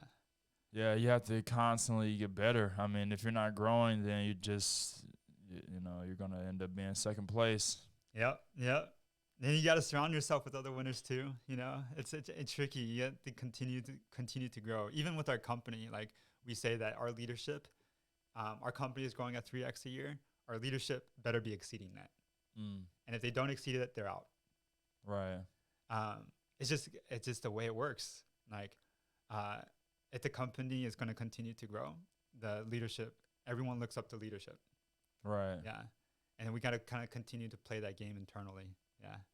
And set like a certain level of expectation, which is like hard because not a lot of people understand that. So when they look at you, they will say like, you're crazy, or it's like, oh, like you can't find balance in your life, or like you're, or because they're living a completely different life, even like the people that are big time CEOs, or like, amazing or excellent at what they do, they're a little bit awkward. Mm-hmm. Like if you take them to a bar or something like that, they don't know how to behave. Right. I'm kind of that way. I have no clue how to behave.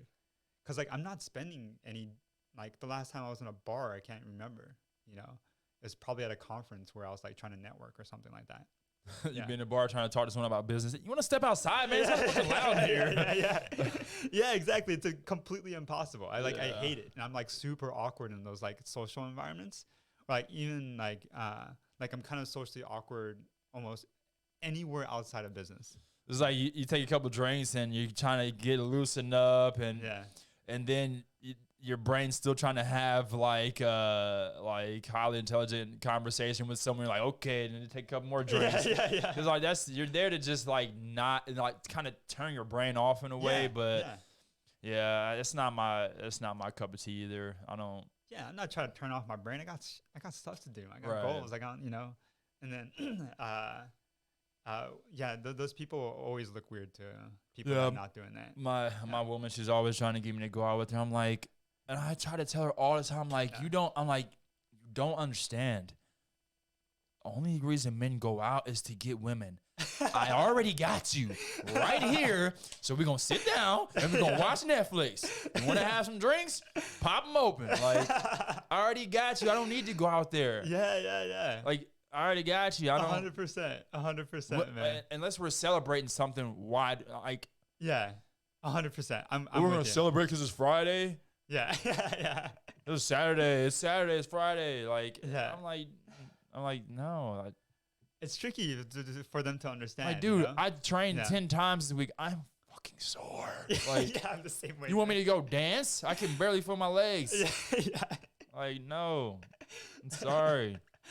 Yeah, I'm exactly the same way, man. It's hard being in a relationship and being a fighter, because when I come home, at the end of the day, I'm fucking drained. I'm exhausted. Of course. And now, you got your significant other that's ready to spend time and do stuff, and you're just like, I don't have the energy for it, Yeah, and they're not. Yeah, they don't really understand, so they're kind of unhappy with you a little bit. Yeah, I have that sometimes. Yeah, my chick, she don't understand. Like, I think she's starting to kind of get it a little bit more, but she would say she'll say things to me like, if you already know how to fight, why do you have to keep going to classes and stuff? I'm just like, you think LeBron James can skip basketball practice? Yeah. No, that's not how it works. It's just how you have to continue to make money to pay bills because the bills are coming. 100%, So I've been. I hear that too. And it's hard because fighting ain't paying my bills. So I have to still make money and fight. So I have two different, I got a full-time career and a job. So it's tough being a fighter, It's tough. Until you really make it, it is, oh my God. Yeah. It's tough because you're juggling a lot of stuff. So respect to that, man. I can only imagine like having to juggle those two things. Dude, it's God. Tough. It's back-breaking work. And but every day I continue to wake up and grind. Thursdays are usually my days off. Like, I'll train Monday, Wednesday, take off Thursday, or maybe train light depending on how I feel. Yeah. And then train Friday and then Saturday and then take off Sunday. So like Sunday and Thursday I usually don't train, but it just really depends on how I feel. It's you know about those pedigo guys? Yeah. They're like they don't have cash, but they literally just sleep in the gym. Yeah, I'd do that too if I didn't have kids. Yeah, that's the hard part, huh? Yeah, you got to manage both of those things. Yeah, I got 2 kids, so I have no choice but to have a roof over my head. Yeah. So, but as you can see, I got my little dojo in there, so. Yeah. So. You got your ice bath. It's a good situation, man. Yeah, I can't wait till I have my own dojo. That'd be like a big dojo with, what I'm saying, with some ice baths there too. I don't know. I really would love to have my own like huge compound, with like everything I need. That'd be sweet. I'm with you. Kind of like the Joe Rogan compound where he's got the gym in there. He's got the podcast. Right, exactly. He's got like his archery thing. And yeah, that'd be sweet. It's a lot of work too, man. We had a larger office, And then it was interesting. I spent so much time kind of like setting it up and different things like that. And then at the end of the day, people still wanted to work at home. Like we had epic stuff. You know, we had best desks, the best chairs, the best TVs, the best, you know, we had games, we had basketball things, we had ping pong. But people at the end of the day, like they just wanted to work at home. It was weird. Yeah, it was weird. It's a weird time. If you right have now. kids, I understand, but I don't know.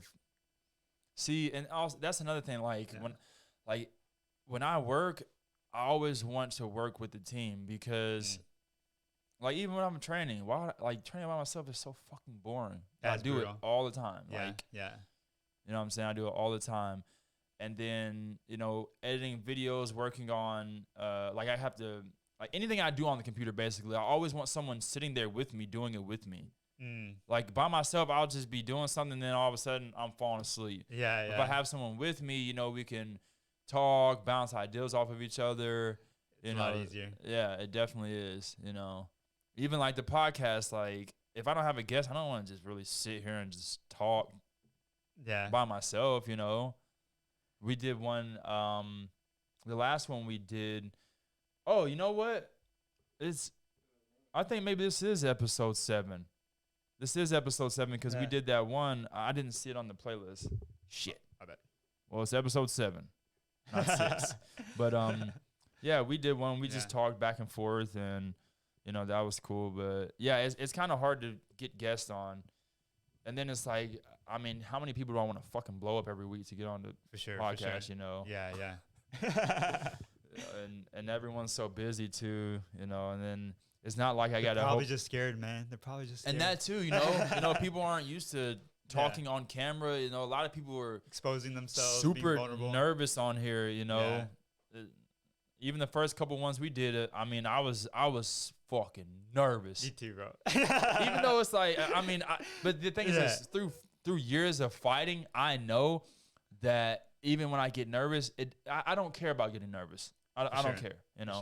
I'm still gonna do what I have to do. Yeah, yeah. If I'm stuttering, I'm gonna let it flow out. Eventually, and the words gonna smooth out. You know? Yeah. It's reps. It's whatever. Reps. You know, like, dude, I get this Invisalign in my mouth, so I sound like a fucking jackass. You know, like I keep on messing up a lot of words because of this damn Invisalign. I sound like that cat. Why just take it out before your podcast? Put it back I have to have it in 22 hours of the day. I can't. Oh, damn. I can only take it out to eat. Wow. Yeah. Wow. So I can't just take it out and talk for an hour or two. Do you know what's funny? So I bought Invisalign like 5 years ago, and I just never popped them in because I just no way. I was just like, I can't do this. I spent like, I don't know what it was, like 4 G's or whatever, and then that's how much I spent on mine. Just I never popped them in, man, because I was like, I'm always like in front of people talking, like presenting. At the time, I was at BCG and stuff like that. That's also kind of what made me want to do, like, straighten my teeth out even more, is because I'm constantly on camera. For sure. You know, and the more I see it, the more I'm like, if I can fix it, why not? Yeah, yeah. If it's something I can't fix, then I'm not gonna, you know, it's whatever. For sure. I can't fix this big ass forehead. Oh, I didn't even. Yeah, it's not going. I didn't notice that, man. I didn't notice that. I didn't even notice your forehead's fucking huge. Yeah, I didn't notice that, man. Yeah, but it's like things you can't fix. It's whatever. But like, if I'm overweight, if I see myself gaining weight, for sure, I'm gonna fix that. I'm gonna be like, you know, dude. I'm starting to realize as you get older, it's very easy to start getting a little belly on you. Oh yeah, it's easy. Man, I can't gain weight, man. That's my issue. So I eat like crap, but like I need to get in more nutrients. My genetics are just not helping me right now. Yeah, I'm like 145 wet, man. Yeah, I'm like dude, I was 160 the other day. That's the biggest I've been in a while. There you go. Yeah. Yeah. So I mean, that's a good weight because I fight at 145. So for sure. So I can walk around at 160. And then when I get close to a fight, I'll cut back on my food just a little bit, and then I'll be walking around 155. Yeah. And then if you like fight week, I'll really start to cut back, and then the last how do you cut back? What do you cut back? Bread. Just eat more vegetables, less bread. More. Do you like bread over rice? I use Ezekiel bread. I don't eat just regular bread. Oh, interesting. Not that I won't, but I'm Yeah, saying yeah. like if you go look at my fridge, I got Ezekiel bread. What is that? It's sprouted bread. What? What Yeah, does that mean? you have to keep it in the fridge. So Yeah. basically, like the way they cook it, it unlocks more of the nutrients. Oh, and interesting. It's just it's good Yeah. for you, you know.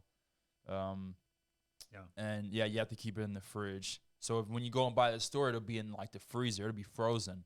So you take it home, let it thaw out in your fridge, and so that's the bread I use. Rice,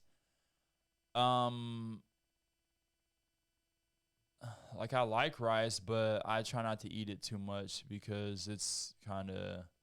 Is it more fattening? I don't know. It's just a lot of carbs for it's Dude, I've been down in rice. Though. It's not. It doesn't. Yeah. It lacks nutrients. That It don't makes have a sense. lot of nutrients. It's just like you know. It's just like plain. just plain. It's like Yeah. a filler. For sure. But for sure. wild rice is much better than white the rice. brown rice because they clean off. No, the black nutrients. rice. Oh, the black rice. The black rice. That's the wild rice. I got you. Yeah, it's like solid black. Yeah. So you're Japanese. You speak. You speak Japanese. いや、ちょっとだけ。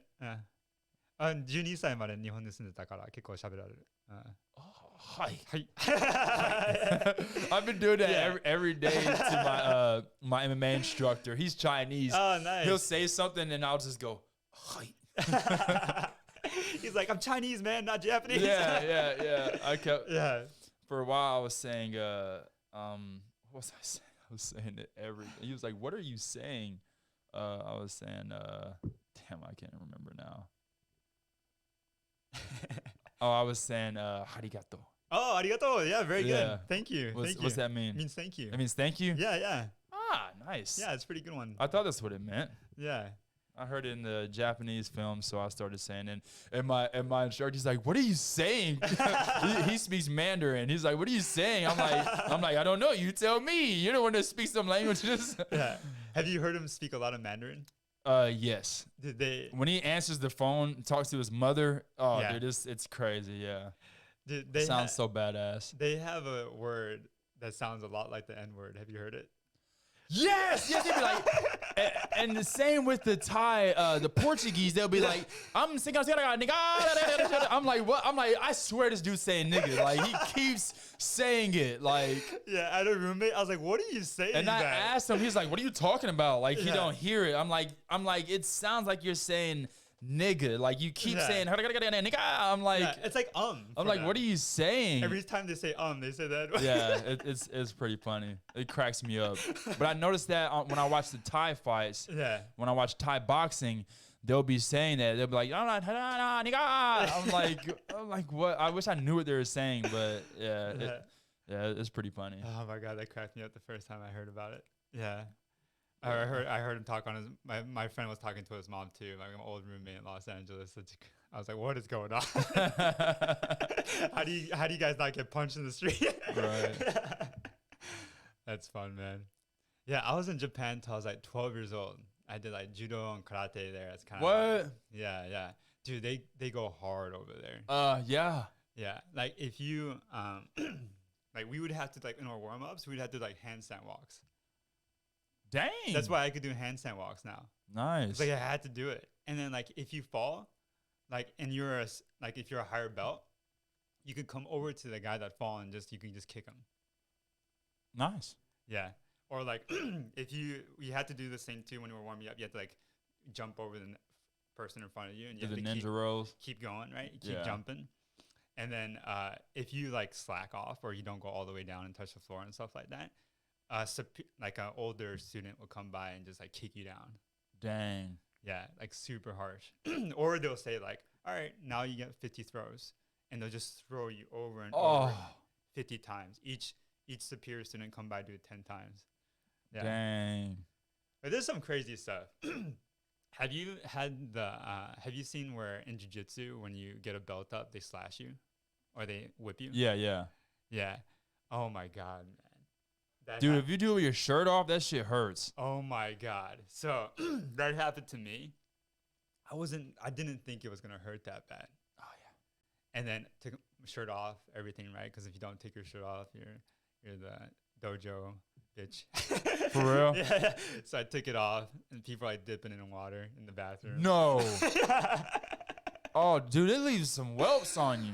Oh, my back was just black, just completely black, and like Wow. bloody, like, just, dude. And then like you go back and forth, right? And you have to go back and forth a few times, and then they Oh kind my of make you God. go through it. And then like legit, like after I went the first time, I like ran into a lock. I was like, fuck, I need to get out of here. Like, I was trying to get out of the window. No way. And then I went through it again. That was like, it really felt like blades going across your back. Yeah. It didn't feel like getting like hit by a belt at all. They do it on your birthday, right? Oh, it wasn't my birthday. It was just it's how I got my blue belt. They don't do that in jiu-jitsu. Oh, a check mat they do in Los Angeles. Really? Yeah, yeah. See, Like I some thought people, some people still wear the rash guards and stuff like that. yeah. But if you're like, you know, if you're one of like the competitive ones, right? They're not gonna let you get away with it, because like it's kind of like if you can't handle this, you can't be a, you can't be a blue belt in checkmate. I mean, for real though. Yeah, kind of makes sense, I right? could Like, take it. yeah, you'll be able to take it. It's just, my God, that was probably the worst pain I've ever felt. And then I also saw for the my buddy got his brown belt at the same time, and then after he got slashed, you have to do these hops, and then everybody takes turns just swiping your legs. Oh my God. So people just come by and soccer kick your legs while you're hopping, and then you just hit the ground like.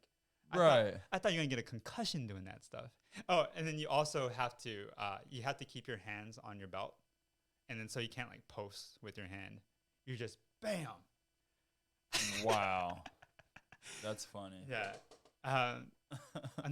Man, like they went really hard at checkmate. I saw a brown belt trying to earn his black belt, and then he went like, under Lucas Leachy or something like that. Sorry, I'm butchering his name, but he's not gonna care. Like, and then that guy was just getting thrown through the gauntlet. Like, he was trying everything that he could. He just wasn't getting his. I think he has his black belt now. But how do you earn your black belt? They just put you in insane super fights in front of everybody. And then they do back-to-back super fights against black belts and stuff like that. And other brown belts. That's what I always thought was strange. Like, you just get awarded the belt in jiu-jitsu, but when I was in Taekwondo, you had to take a test to get the belt. If you can't pass the test, then you don't get your belt. But in jiu-jitsu, you just get stripes and then you get your belt. Like, it's yeah. You don't have to take a test. It's kind of obscure. You don't really know, like, am I ready yet? But I've seen some videos of brown belts where, like, I've seen a video, it's like an hour long, where he had to demonstrate all this different shit just to get his black belt. Yeah, I think I saw that same video. I think that's pretty rare. I was like, damn, this dude knows hella shit. Yeah. He was doing a lot of stuff. He had to demonstrate everything, and then he had to take out everybody in the gym, right? I think what happened. He had to, like, submit everybody there. It was wild. Yeah, he definitely was wrong with a lot of people, too. And that was, like, back-to-back. Because they have a curriculum for jiu-jitsu. Oh, yeah. I keep telling John to give me the curriculum, but he hasn't gave it to me. I think he doesn't want to. Secretly. Interesting. Yeah. John, I know you don't want to give it to me. Yeah. I've seen it where, like, 10th Planet, they'll write it on the wall. And they'll say, hey, if you learn all these moves and you can demonstrate them in, like, a sparring session. Right. Against, like, a higher belt or something like that, you can move forward. Right. And then purple belt, and, like, it's, like, really clear. And that's kind of helpful sometimes. You know? Well, yeah, because it gives you, I mean, it gives you a direction, a roadmap, like knowing what you're supposed to be learning. Yeah. I mean, you can ask a lot of white belts, like, what should you be, so what's the purpose of jiu-jitsu? What are you supposed to be learning? What are the basics? Sure. You know, what are the line drills and stuff like that? And a lot of them probably would be lost.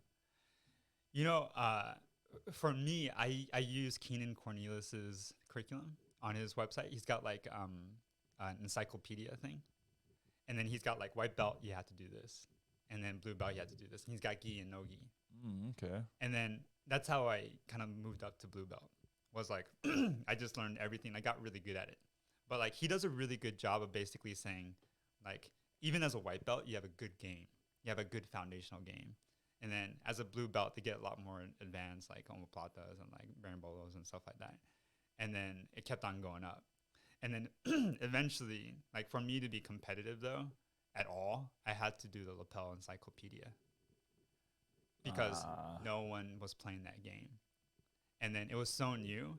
And then it also, like, the only way to get access to it was to pay like $400 or something like that. Damn. And then so I was like, okay, there's not going to be that many people that pay for it.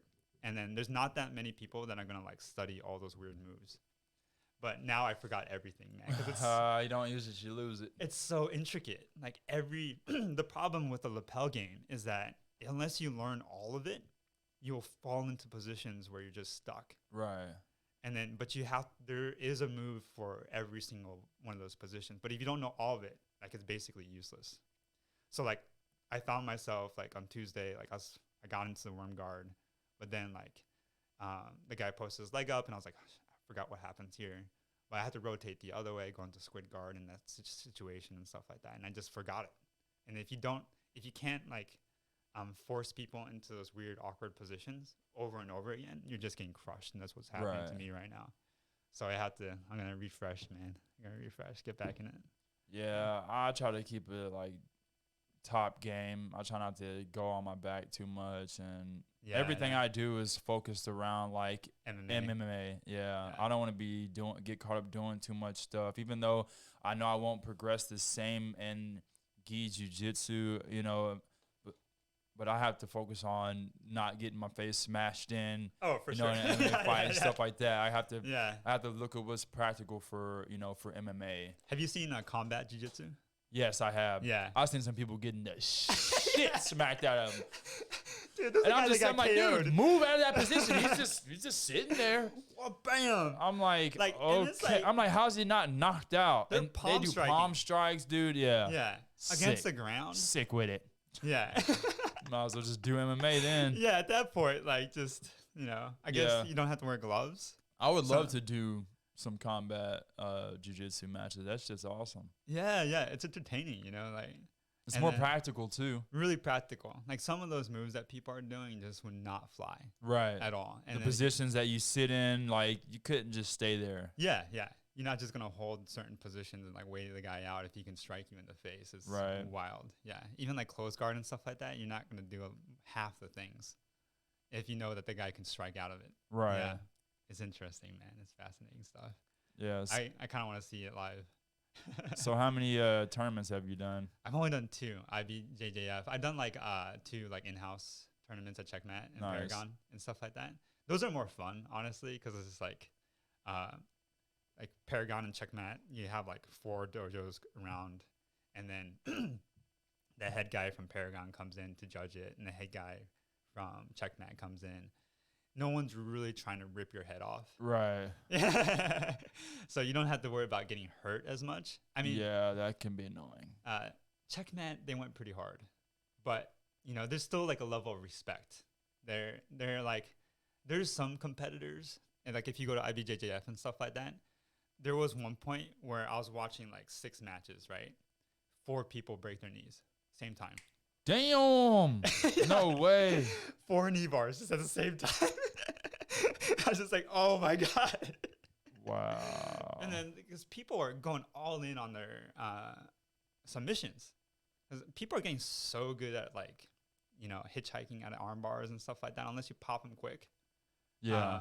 They're getting good at releasing. And then a lot of people too are escaping, so they're really ripping those submissions. I mean, ADCC gets pretty wild too sometimes, but they're so high level that they're not doing that. But if you watch a bunch of purple belts in IBJJF, ankles are just getting ripped apart, like knees are just being shredded, like it's crazy, man. I think my favorite submission is probably Kimura. Yeah. Strongest hold known to man. Yeah, Kimura like. Because once you just get that grip, it's like it's hard for them. They gotta defend that. Yeah, is that what you had on me the other day? I forgot. Yeah. I had the belt. I think you got out of it. Yeah. I was just holding on to my belt for dear life, but nogi, I'd be dead. Yeah, there's nothing to really grab a hold of, but yeah, if you can finish the Kimura and gi, then no gi is no problem. Yeah. There's a lot of different ways you can break the grip and finish it. Yeah. Dude, jiu-jitsu is like, it's crazy, man. There's so many different freaking Oh my techniques God. and The more minor you know, adjustments. the more you know. It's just like It's like the more I learn, the more it's like the more I learn, the less I feel like I should rank up. Like okay, yeah, for me, man. this like, white belt's very very suiting on me. You know, Yeah. this is Yeah. After I got my blue, like I was like, why though? Like now I had to fight. Like now I had to compete against these monsters. Like I was just starting to like submit people. You know, I was just starting to get good yeah. at my ranking, and then you go to the next rank, and it's just like learning from beginning again. Well, see, Yeah. I did mostly like I did strictly no gi for like what 4 years or whatever, Yeah.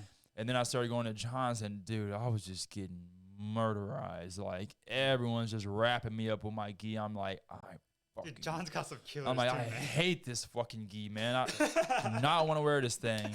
Yeah. It's like, dude, just getting choked left and right, bow and arrow choke, cross collar choke. Oh, John's choke, bow and arrow is lapel so choke. brutal. I'm like, dude, what in the hell, man? The grips are just like constantly they're grabbing places. I'm like, Yeah. get off, stop grabbing Do you there. do something for your grip? I gotta increase my grip, man. Like Zom was just busting my grips. Yeah. You don't do anything like grip squeeze or anything. I guess like you go to jiu-jitsu and MMA. yeah, you're gonna grow it. Not But gonna- MMA with gloves, you're not developing too strong of Well, grips. no, what I'm saying is in Yeah. MMA, Yeah. you can't grab a hold of stuff like that. You're Yeah. Oh, you don't need here. it. You don't need Hooks, it. like it's you- more like these hooks. Right, exactly. Yeah. Exactly. Are you doing like pull-ups and stuff like that? Yeah, pull-ups will definitely help you with your grip. Yeah. You can take your gi, throw it over a bar. Oh and yeah, I used grab to do that. I used to pull-ups do with that. Yeah. Um, That's a good one. yeah. That ski machine is apparently pretty good too. So I had a buddy who was like a personal trainer, right? And then he's a black belt now. He has a gym called Lionheart Jiu-Jitsu in Pasadena. Sick gym. Nice. Yeah, all my buddies are black belts now, man. It's rough. Sick. But he did the ski machine where you just ripping like heavyweight. And then we went to competition, and then he just grabs the guy's collar and just Boom! goes to town. Yeah. Just over and over again, just throws him on the ground. And the guy was just a rag doll at the end of it. And then we were like, dude, submit him. You could like do whatever you want at this point. He's dead. But he just kept on like repping out like 50 times, just throwing like Hulk smashing this guy into the ground. Wow. But he's a personal trainer, so he's just ripped out of his mind. And then he was just repping out. He was like, I did this in the gym over and over again. Like, no technique. Go figure. Like, no technique. He's kind of stocky. Like, you got that beautiful picture of Muhammad Ali under the pool, right? Yeah. Like, we actually did a little race where, he was like, I'll beat you to the other side. And I was like, dude, you're like a rock. There's no pool? way. Yeah. And then he just ran on the bottom of the pool. This dude is so dense.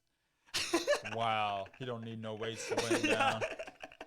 Wow. The dude is so dense. I'm just swimming. I just see this guy just running out. That's so funny. Yeah, but he's basically the Hulk smash. I wore the Iron Man rash guard back in the day, and he wore the Hulk. Yeah, one. that's funny. Yeah. I used to Hell no. always like just trap him into triangles. Triangles like my only game back in the day. Yeah. Yeah, but eventually he'd break out of it, and then.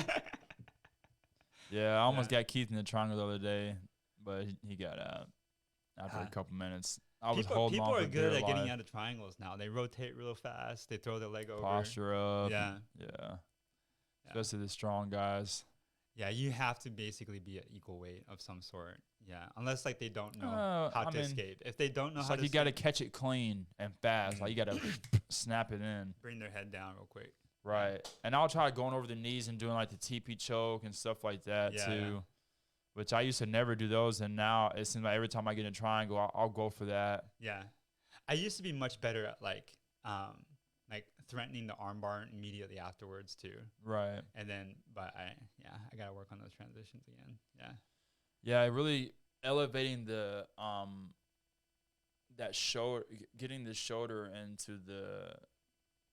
Oh, the, yeah, into like the- because yeah, I used to cross. always lock up too high up here, Mm. and then John showed me to readjust, bring your leg down, and really push that shoulder Yeah. up into the neck like that, which I never Game never changer. had that little detail. Yeah. And so now I know to, even if I have to open up the legs a little bit, But also, it's hard to make those adjustments because one minor, you give them an inch, they pop right out. Yeah, yeah, So yeah.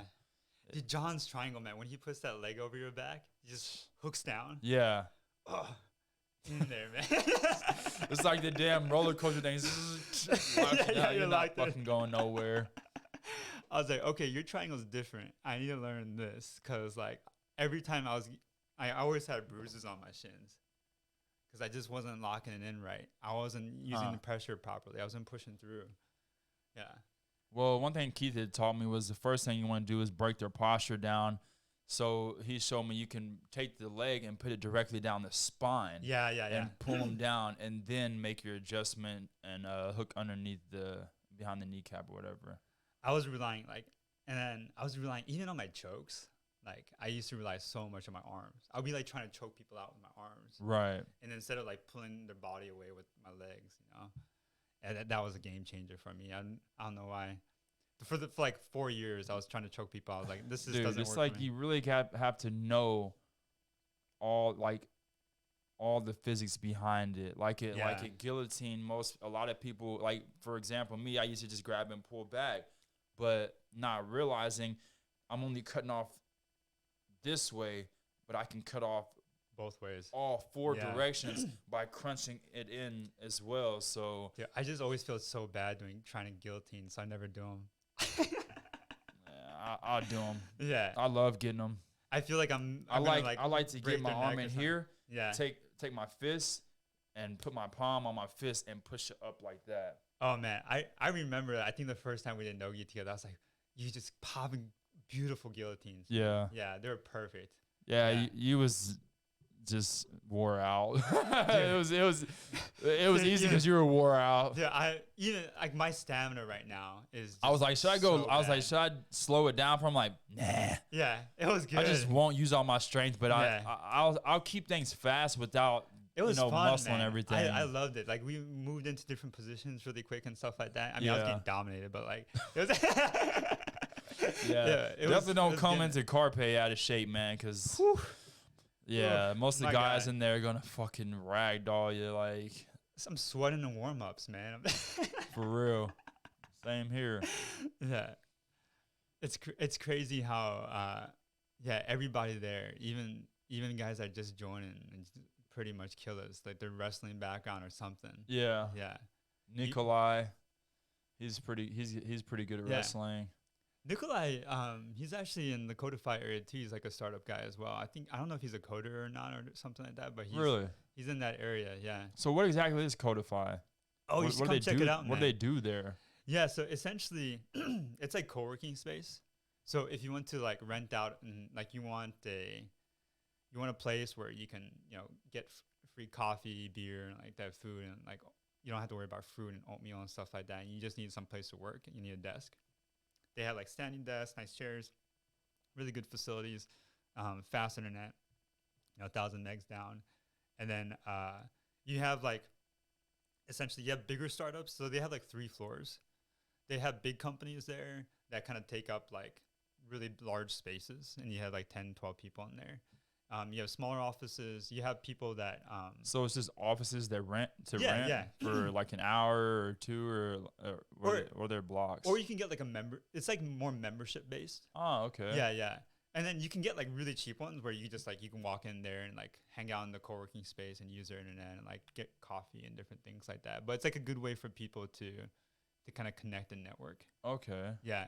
For us, like we were on like William for a bit, and then we just felt so disconnected from the community. Right. Like starting a company already, like being an entrepreneur, like being a fighter is a kind of lonely thing to do. Super lonely. yeah. And super lonely. Yeah. So in the same way, it's like nice to just be around like other people doing stuff that you're doing too. And then you can talk to them about your problems and they won't like gloss over, because no one wants to hear half the shit that we talk about, Right. Yeah. But it's a cool space, man. You should come check it out. I'll be happy to show you around. Yeah. Yeah, I went there. Like I said, they had a. The real estate thing. Yeah. Yeah. I know what you're talking about. Like Jared Ritter, My They God. do like I a gotta say his name because this is just gonna really get underneath my skin. yeah. I gotta still meet Jerry Ritter, man. I was thinking about going to this conference with that Oh Marshall yeah, Falk guy, yeah, Jared. but He's cool, man. I've never really met him. I give props to anybody who has the courage to put his face on his car. He knows how to brand himself. Oh, I haven't met this guy yet. I would love to meet him, man. Yeah, It's James Macklin. Yeah, James Macklin. Cool. yeah. James Macklin had a luncheon learn where they just talked about real estate, and Cantrell was there too. Yeah. He talked about There's a lot of getting your young credit guys score up. talking about real estate and getting your credit score up. Yeah. Yeah. Cantrell was talking a little bit about Airbnbs as well. So yeah, it was pretty fun. I definitely learned a couple things, and yeah, I've been trying to get my credit up. My credit was crap like a year or so ago. Yeah. I got it up now around the 700. So That's good, man. That's good. yeah, let me get it to the 800 so I can go get my sports car. Just, Like, I ain't got no money down. I got an 800 credit score. What can I get off the lot? man. Yeah, I wonder. I never really looked at my credit score that much. I wonder what it is right now. You don't. If you got money, you don't need a credit score. Put the cash down. Put the cash down. Unless, of course, you're buying something crazy expensive. Well, one thing someone told me, get a building or something. He said, well, I told him, I said, well, I don't need a good credit score. Once I'll just, get more money. He said, even once you get more money, you're going to want more expensive toys. I'm like, oh, shit, that makes sense. Oh, man, that's a dangerous loophole you get yourself into. So, like a multimillionaire, he might want to buy a private jet that's a few million bucks, and, he ain't got all that money to spend on it, but he's got good credit, and he can, make payments on that or whatever. So, I just don't trust myself anymore, man. Like, if I... Like even on my, I try to pay. I use my debit card most of the time, and then I have a Amex and stuff like that has like a crazy limit, but I never carry around with me because I'm like I don't trust myself. Well, you gotta spend it on things like bills, the essentials, things you're gonna get. That way you can get points back. And for sure, we use Amex is really good for travel. So like. For example, like I use it to get into like those like airport lounges and stuff like that, and then you get free checked bags. It basically pays for itself and more.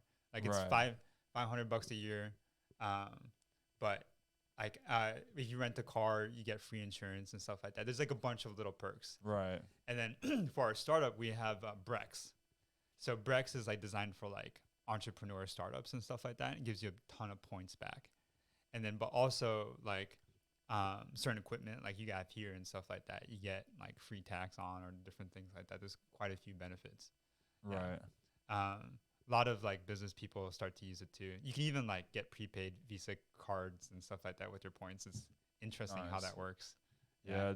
Someone was telling me I need to get a business credit card. I just haven't done it yet. Yeah, man, you got to stay focused sometimes. There's always like, things that you can do more of or whatever, but like tell me about it. It's a distraction, Yeah. If you could keep your life simple, focus on what truly like creates value for yourself, I've been mostly focusing on that. Right. Yeah.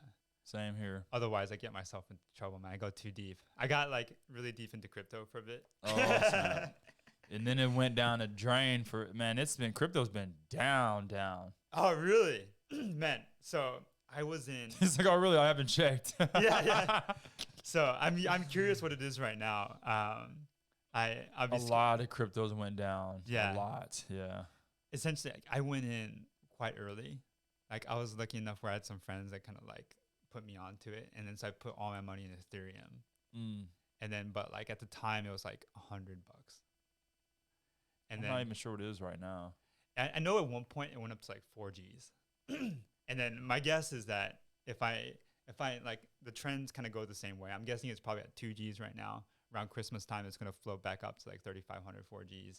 And then it's going to do the same rotation next year and it'll go up to like probably 10Gs or something like that next year. But essentially like the struggle that I had was because I went so early into it. Every time I checked my portfolio, I was like, oh, like look at all this free cash. Pull that shit out. Pull that shit out. Pull it out. And then I did that 3 times in a row, where I was just like, okay, from now on, I'm not gonna look at it again, because like it's easy to think short term. Right. You know, it's easy to think like, oh, I can get this now. But like, for example, back in the day, if instead of buying my Tesla, like I was talking to my friends, I was like, should I buy the Tesla or should I put the money into Tesla stock? If I put the money into Tesla stock, it'd be worth $900,000 right now. Damn. Yeah. So Damn. that car feels a lot less sexy now. Like I could have a Ferrari or a McLaren, Right. you know? But like to me, my friends basically told me like, oh, dude, like enjoy your life, like Dude, get the knowing car. what to invest in is like, Yeah, it's tricky, man. It's tricky. I also have like an E-Trade portfolio I haven't touched in 10 years, but I had like Pixar yeah, back in the me day, too. and then Pixar got bought by Disney, so that went pretty good. I essentially like I had this methodology where like if I bought anything over $100, that I would put $20 into that stock. And then so a lot of the stuff that I actually enjoy, like Apple's, like I was That makes sense. Yeah. Apple computers and like stuff that I enjoy using and I spend money on, I ended up putting money in. I should have done that with Tesla if I'm an idiot. I should have done that with Tesla. I should have also done that with Amazon, but at the time, like you know, Man, I should have put some money on fucking Shiba Inu, dude. That. oh Dude. yeah, Yeah, that crypto, man. I was looking at, because yeah, that was like the only one I knew of. I'm like, oh, it's got the, it's yeah. a little dog. yeah, And then a year later, dude, it fucking Just shot through shoot the off. roof. Yeah, And one of the freaking YouTubers I watched, he had like 100,000 or something. And Yeah, he yeah. got fucking millions. I was like, oh, Mm. I should have invested some money in that shit. But yeah. yeah. It's in hindsight, 2020, but it's also like a job at that point. Like I found myself looking at like kind of riding the Right. stock trends. Like there's some people that you can follow on Patreon that are really like good at marking things. And then I had like limits set up. I was waking up at like 2 a.m. to buy things because my alarm, I would have like alarms go off and stuff Yeah. like that. And then I realized, my God, I'm spending like 30% of my time on this. Mm.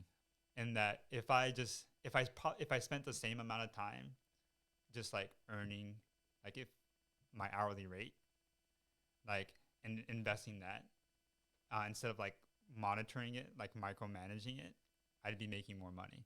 And then, but the difference is, or probably making about the same amount of money, because I was making a good amount of money. But I realized, oh, but I'm not developing a skill set. Right.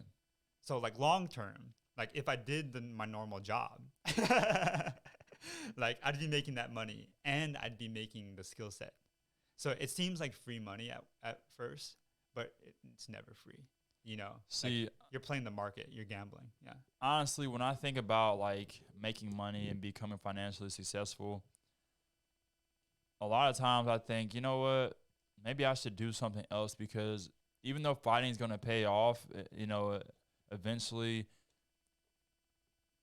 I mean, no one's ever, okay, Floyd Mayweather's made like the most money out of anyone from like sports combat. Yeah. But as far as But MMA, he also had like Mayweather Productions. Like he's putting up the money himself. Right. Like he's basically like the boxing mogul now. but I mean, if I think to myself like, if I stopped fighting and started, like, if I get into like real estate or something like that, I probably could make way more money. Yeah. But I mean, it's just not what I'd like to do, Yeah. So You're and then gonna also make money doing what you like to do.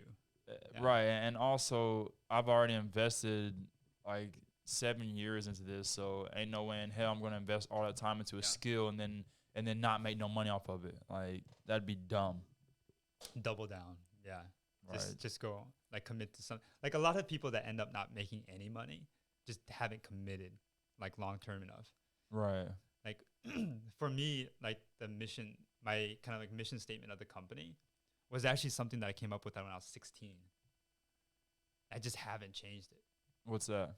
bringing beauty and clarity to the world through design in this case. And Okay. then so essentially everything that I did kind of followed that route. And then so I basically try to increase my impact. And then right now, the best way for me to increase my impact by like helping new brands and building new brands and like helping businesses thrive and stuff like that is actually using AI, because I, as a single person, I can only do so much. Right. And then I have built up, I've had help build big brands and stuff like that in the past. Um, Companies that are doing like exceptionally well and definitely great, but I can only do maybe 2 or 3 of those a year. But now with my software, like we have thousands of users, Wow. right? And then so I'm able to like focus on like creating like essentially a foundation that more people can benefit from. But it all ties back to essentially what I was planning on doing kind of when I was 16. Like my North Star is kind of still in the same direction. So I've been developing like the same skill sets, like and building upon them over and over. Even like when I was sketching and drawing at the very beginning, Yeah. like I'm learning composition, I'm learning like certain aesthetics, I'm understanding how like typography and stuff like that works, and then how to make it legible and like functional, but also like consistent with the brand and like telling the tone of the voice and the perception of the brand. These are all things that like I haven't changed since I was 16, or like actually maybe even before that, because like my first business I created when I was like 13, and I was already building websites and different things like that Really. from 13 years old. Like my showrust.com started when I was like 10, and then I was selling t-shirts off of there. Damn. So like this is not something that kind of happened overnight. It's just like just continue to commit to it. But How do I get my son started into this? Because yeah, yeah.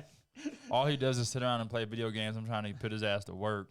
Dude, so like I think my dad, he bought me like a, you remember Dreamcast? Like Sega Dreamcast. They might have been more popular in Japan. You guys were more like Xbox out here, I think. But I remember Xbox. All right. essentially, like there was a new console that didn't take off back in the day called like the Sega Dreamcast. My dad got it for me, and he saw me like on my birthday. He saw me play it for 2 hours and was like, "This is a bad idea," and just took it away. No way. Yeah, so I had that. I also like, I would essentially, like, he would be like, "Okay, so like you're going to read this book today, finish it," and then like it'd be like a full textbook on art or design. Like by the time I was like, and I just got used to just like taking a textbook, just downloading it, and then because he was also extremely fast. He was like a super reader. And then he would go through there, learn different things, and see if I memorized everything in the book. And then by the time I was in high school, right, every single book in the library, like I just got so addicted to downloading information Really. that I was asking them to like order new books and stuff like that. And then when going beyond that, like I use this website called lynda.com. And then on lynda.com is basically courses on learning anything, business, any Really? program, Final Cut Pro, podcasting, advertising, marketing, you name it, they have a course on it. And then I would watch that at 2x. I put the captions on and I just sit there and just download. And then anything that they were doing in the video, I'll just do it myself, kind of like a master copy. And then by watching how the masters did it, or the people that really knew what they're doing, and learning the tools, I was actually learning a lot of the principles behind the tools. Because most of the time, no one's going to create a tool unless there's like a reason behind it. Right. And so I was learning all the reasoning behind how things worked and how to create e-commerce websites and different things like that by just like learning all these new tools. And so I was like downloading 10 hours of that content every single week.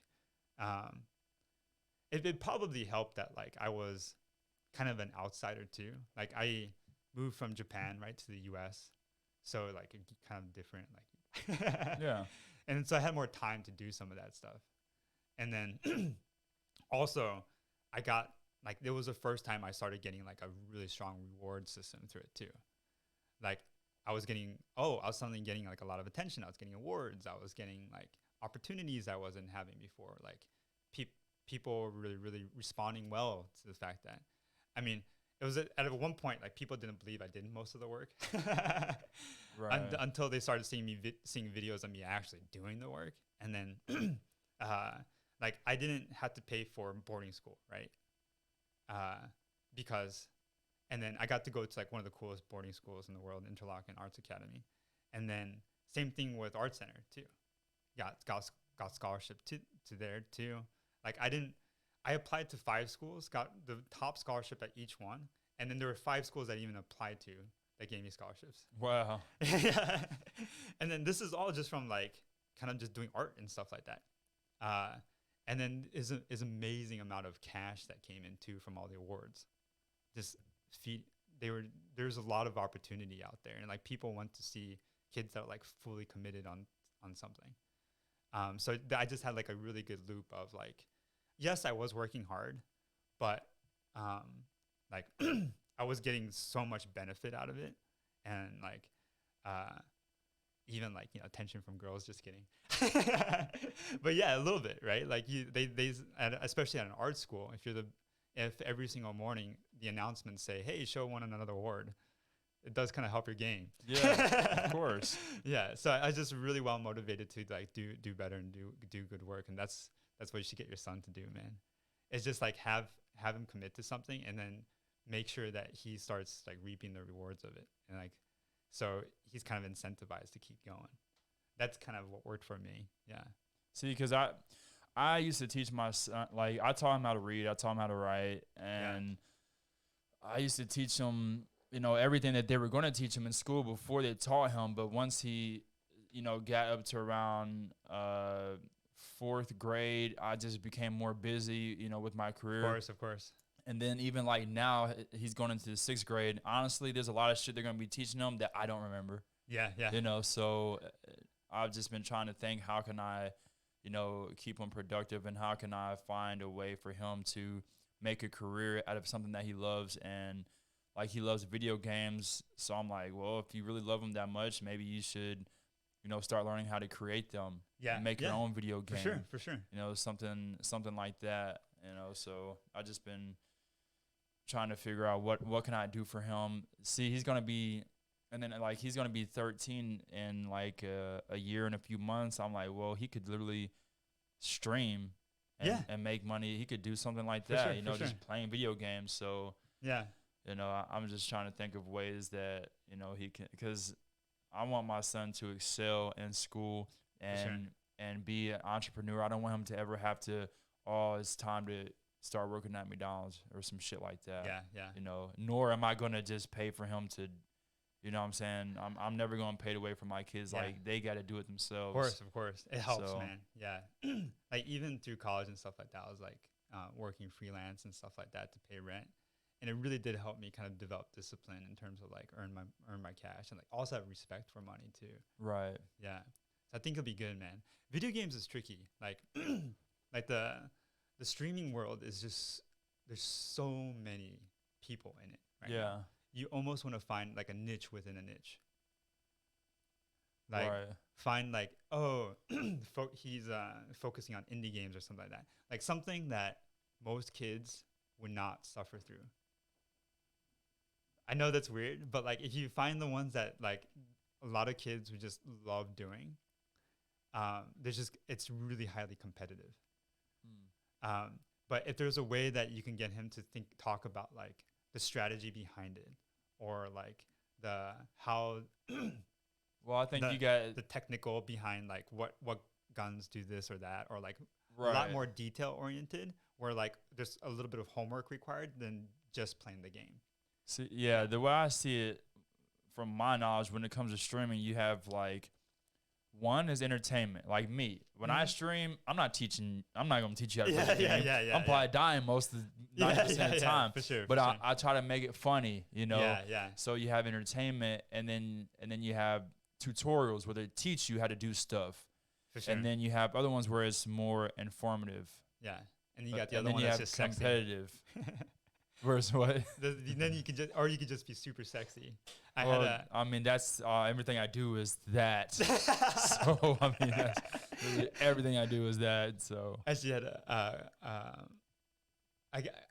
person in my class at Art Center. I'm actually not going to even say that we were friends or anything like that.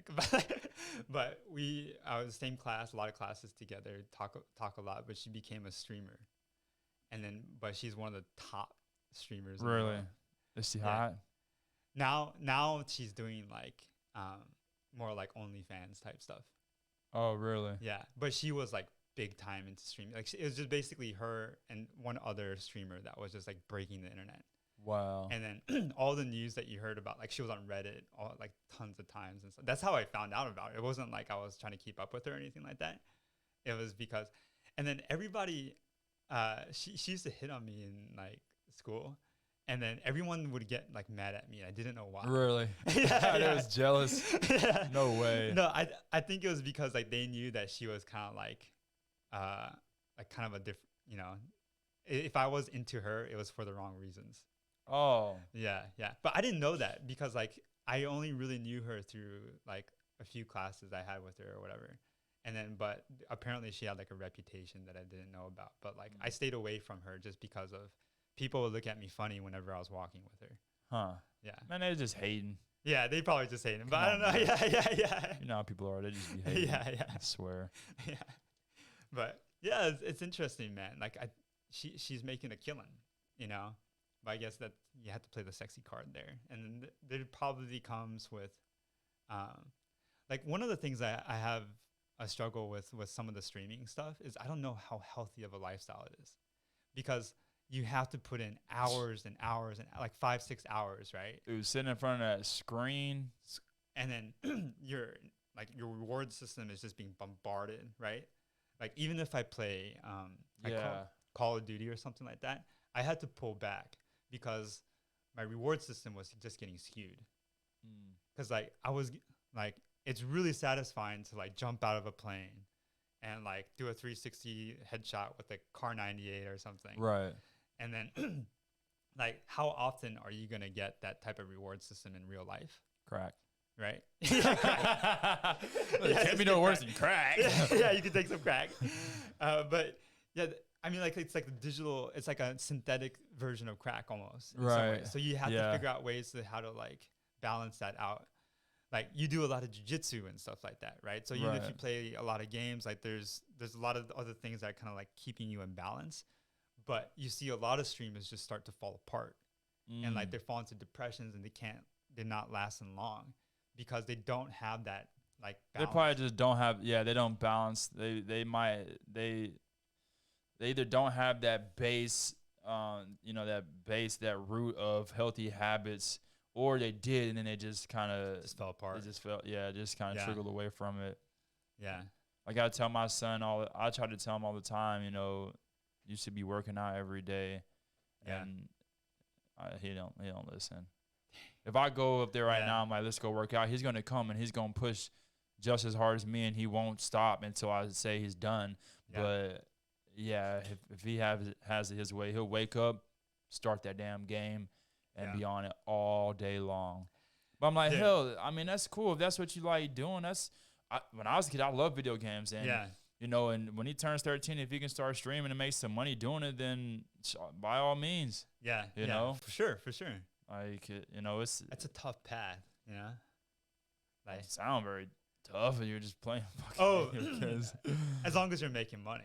Right, if you're making money, yeah. But not making money, then that's just, you're just fucking wasting your time pretty much. Yeah, it's tricky. And then, like, the rest, like, for me, I think I got into working out at a young age and doing taekwondo and stuff like that, almost because I had to, because I was, like, a little Asian kid in American school, Yeah. Like, I'll get bullied otherwise, or, like, I will never have a girlfriend. Everybody gets bullied. Yeah. Unless you're the big, you know what I'm saying, the big kid, whatever. Yeah. Everyone, that's everybody. Dude, I was always so terrified of fighting when I was younger. Like, I was very aware of, I was aware, like people always want to fight. Yeah. For sure. And I didn't want to have no part of it because I didn't felt like I knew what I was doing. Yeah.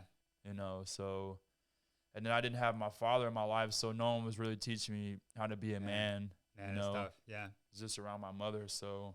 Yeah. But I always loved martial arts. like when I watched Bruce Lee and Jackie Chan, Yeah. I just loved it. I loved it. So I always wanted to do it, but never got put into martial arts. Flow like water. Yeah. Yeah. But I love Bruce Lee.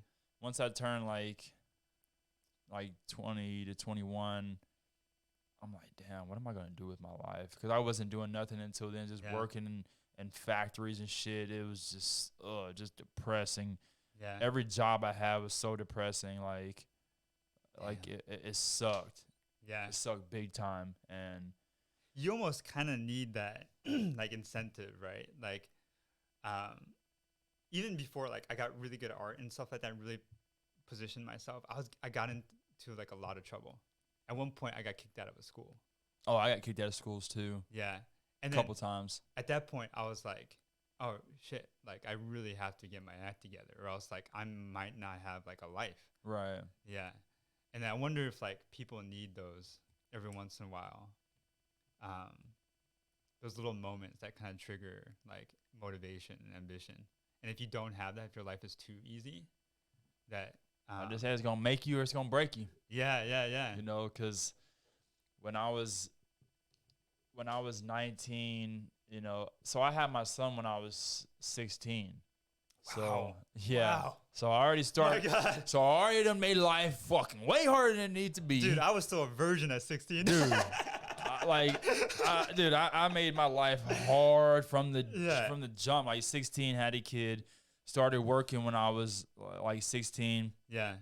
And so when I was like 17 years old, I started taking pain pills. Damn. And like what kind of pain pills? Like hydros.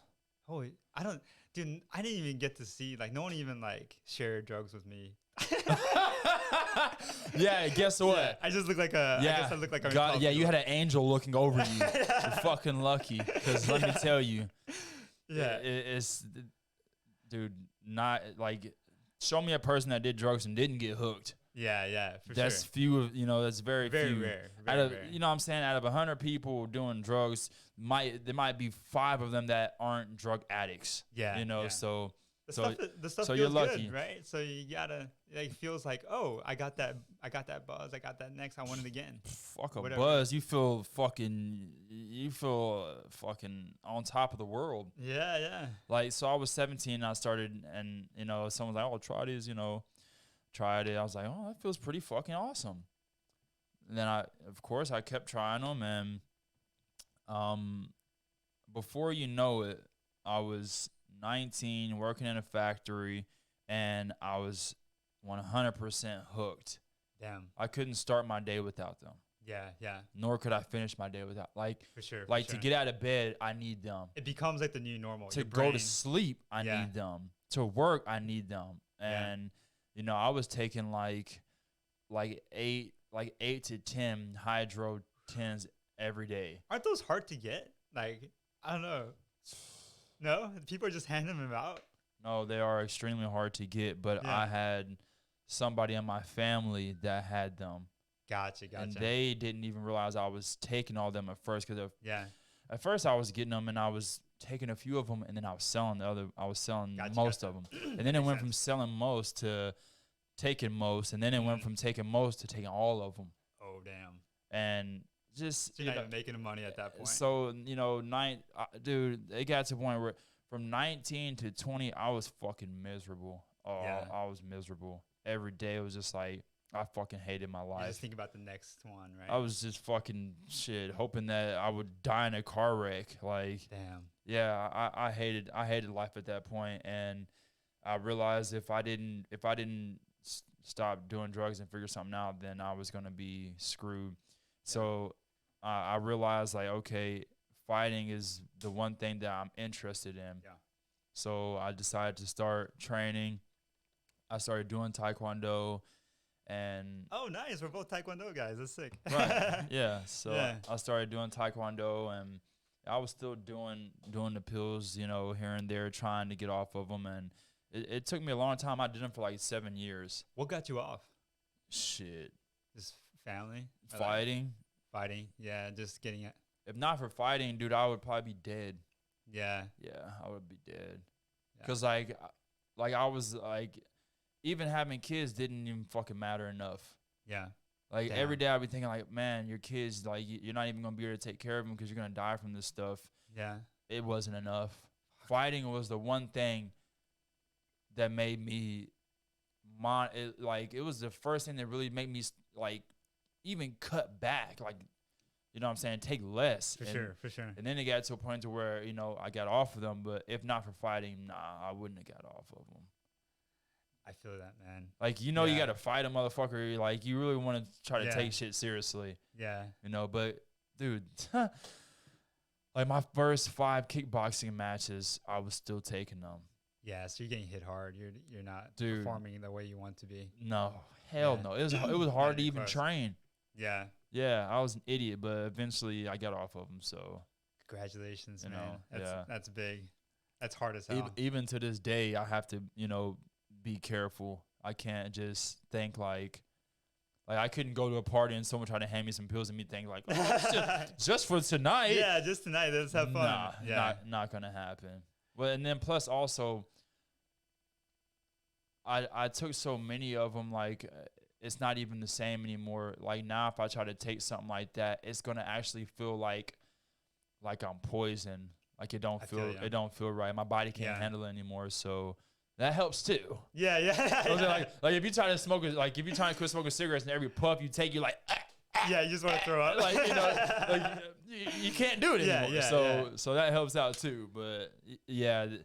Yeah, it takes extremes sometimes, you know. Like Robert Downey Jr., like he was going to town and then he went to prison, and then when he came out, you know, now he's Iron Man. Right. Now he's on top of the world. Exactly. Yeah. It kind of like it's interesting how like a lot of smart people kind of fall into that trap. Anybody can. Yeah. Anyone. It don't make you more or less of nothing. Like anyone. Yeah. Anyone. Like it's like you look at a crack and think, well, why can't you just quit smoking crack? Have you ever tried crack, sir? Like, have you ever tried it? Like, why don't you go give it a try and tell me how easy it is to not do it? Like, let's see you tomorrow. Especially when you have a miserable life and you already have all this pain and suffering, and you can do one little thing, one little strike of a match, and now everything in your life feels okay. Like now you're happy. Yeah. Like it's literally like happiness in a whatever form, you know. So yeah, it's too easy. You gotta earn it, and that's where fighting comes in, right? You earn that happiness at the end of it. You feel that kind of same happiness, but you kind of earned it. Right. I guess like as soon as you can like click a button. It's like in the like you hear everyone talk about like being in the hospital and they get that morphine thing. Like like Joe Rogan talked about it. He said, dude, you're gonna keep clicking that button. Yeah, because that boost is like it's like no other. So yeah, it's crazy, but only the strong survive. Yeah, you know, that's good, man. Not everyone makes it back from war. Now that you know that, like, oh, if I can make it through that, like you could pretty much make it through anything. Hell, I quit smoking cigarettes too. I used to smoke cigarettes. There you go, man. You know, I smoked for like 5 years or something. Dude, I just quit caffeine 2 weeks ago. You're like, that's nothing. No, caffeine's a big deal too. Yeah. I mean, but it's not. I mean, not to me. I mean, yeah. That's like alcohol. I've never been really strong on, but like. For me, there were like little moments where like I get hyper obsessed with like video games or something like that, and then I would just catch myself. A lot of things is just habit forming as well. Yeah. Like I'm not a big drinker, but I've recognized from seeing the other men in my family and from my own life, if I was to like start drinking, if I started drinking every weekend, it would go from every weekend every day to damn near every day. Yeah. And I would be a fool to say, oh, I would never get addicted to that. Yeah. You could get addicted to like anything. Yeah. If you just like slowly introduce it to your daily regimen. I think it's probably a little bit of like personality types too. Like that too, yeah. You're 100%. Really like I do the same thing. I know I'm hyper obsessive about things. So if I get into something, I'm I'm really gonna careful. get deeps. Yeah, We're getting deep, man. It's like, you know what? We're gonna fucking do this. We're gonna do it right. Yeah, Tonight we're getting fucked up. exactly. We're gonna do this thing right. Even if I watch like a TV show or something like that, to be Yeah, careful. I gotta finish it. Yeah, I watched like some Viking show or something like that. Oh, Vikings. That's Yeah. my all-time favorite. Yeah. That's my favorite show of all time. Dude, I start acting like a Viking, dog. Fuck yeah. Like I started like acting like doing behavior. Dude, me too, man. I was like, I need more children. I need more men to raise. Like, what the fuck? I started acting like that. It's wild. And then like I'll watch that. constantly I'll go wanna back see and it. watch Vikings leading up to my fights. Like fight week, Smart. I'll Put you go in the back and play mindset. that shit. Fuck yeah, Put you in dude. the mindset. Yeah, Yeah. it's surprising. Yeah, it's an interesting character trait. I'm trying to like figure it out too sometimes. Like sometimes I even wonder with jiu-jitsu, like when I was really heavy into it, I was like almost thought about nothing else. Yeah.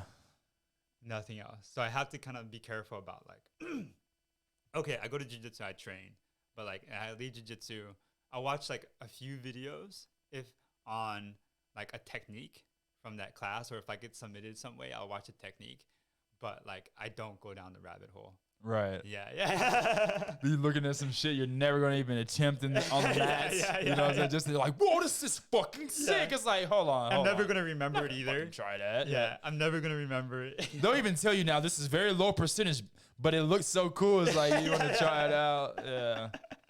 Running around looking like Ryan Holiday. Yeah, it's so weird because like with me and fighting, I try to tell myself every day, you do have a life outside of fighting. Yeah. But in order to be a world champion, fighting has to be my life. Yeah, you have to. Everything You have to. in my life has to revolve around fighting. For sure. Like for sure. around that, you Yeah. know. So 100%. Like I think it's like as long as like that feeds, the rest of your life. Like if that obsession helps inevitably with like your family and like yourself and your health, and like you're able to buy stuff and do different things, like I think that's like super healthy. I think that's good. Yeah. I'll let you know when it pays off. Oh, there you go. There you go. When these motherfuckers, when y'all buy a damn T-shirt from me, then god dang it might pay off. Shit. Yeah. But as of right now, I ain't made a lick. Oh man. Dude. Yeah. People always, that's the first thing everyone asks me when they find out I'm a fighter. Yeah. How much money you make? Money? How much money? Yeah. I've had 21 fights, and I haven't made a dime. It's an investment, Like Truly. it's like you really have to think long term. Yeah. But It's I'm gonna amazing. be It's going like- pro in like a year, and then I'll start Yeah. making some money. And then like even like Khabib and stuff like that, probably living very like humbly before. Now he's got 3 years after he's living humbly. Now he's got everything in the world. Right. Yeah. He's like starting like a UFC in Russia, right? Like FC or Yeah, something. yeah, I've seen that. I mean, look at Yeah. Conor McGregor. You should. He's Yeah. balling now Dude, plumber from a plumber. from plumbing. Yeah. Yeah, yeah. Which a lot of people don't. I mean, a lot of people don't realize because they don't, haven't looked into his life. But he started boxing when he was young. Makes You sense. know, Yeah. like 16 years old. Gotcha, so, gotcha. he's been doing it for a long time. But yeah, I figured. I mean, I got my 5-year plan. 7 to 10-year plan because I'll be 29 in March. So I'll be going pro when I'm like 29 before I turn 30. Nice. But let's say by the time I'm 30, I go pro. So from age 30 to 35, that's 5 years of fighting as a pro to work my way up to the rankings, get Make into it the happen. UFC, become a world champion, and then, I'm out. Yeah, yeah. I'm out. yeah. You don't want that brain damage. Well, I don't get beat up in my fights, but I mean, it's just so, I figured by the time I'm in, like once I get to UFC, Yeah. I'll start making more money through my YouTube channel, selling all types of merchandise, Yeah. any business I want to start up, I'll be well connected. It's easy to network when you're somebody, Yeah, it is. They coming to you. Right, They're exactly. Yeah, they're answering your phone calls. It gets Like, dude, if you watch like the UFC or like boxing, Yeah. when you're watching, if you pay attention to the people sitting in the front in those first like 5 rows, Yeah. you'd be amazed. You know what I'm saying? Like having the fans And I mean, some of them are just fans. They might not ever even want to speak to you, but I would imagine if they're coming to watch you fight, you know, they would love to even have a conversation with you, which that's a connection right there. So there's a lot that they respect, you know? Like a lot of people look Exactly. at UFC fighters and they're like, wow, like I could have never, like whatever pain that I'm going through. I think that's one of the attractiveness of like watching UFC and why it's like blowing up so much right now. right. Is that you get to Pain see game. people, like struggling through something that's way worse than what you're going through on a daily basis. Yeah. And persevering. And then there's like almost something tear jerking about watching someone like make it to the top, Right. you know? And you're like, my God, like he did it. He did what he said he was going to do. And then he pushed through all the obstacles and made it happen. Especially knowing that like 99.99% of all those fighters came from dirt poor trenches. Like these aren't, you know what I'm saying? Like like they came from the trenches, and now they're finally, you know, paving, you know, a better road for their family. You know, shit, I can't wait. I just need to get to UFC, and I'm gonna be gravy after that. Especially with these looks and this charm. Like, I mean, come on, man. Yeah, make it work, man. After I'm done fighting, you're gonna see me in Hollywood and movies and shit. There you go. I see it now. There you go. I can see it now. Yeah. Who did the movie game? It was like Chuck Liddell. Chuck Liddell's been in some movies. Connor's coming up. I think he's going to be in a few movies now. Really? Yeah, I heard he's Tyron Woodley's been in some movies. Cowboy, Donald Cerrone. Yeah. He's been in some, and Michael Bisping. Of course. Yeah. So he's a character in himself, man. Yeah. Was he like Expendables or something? Yeah. See, so he played a pretty good role in that movie. That was fun, man.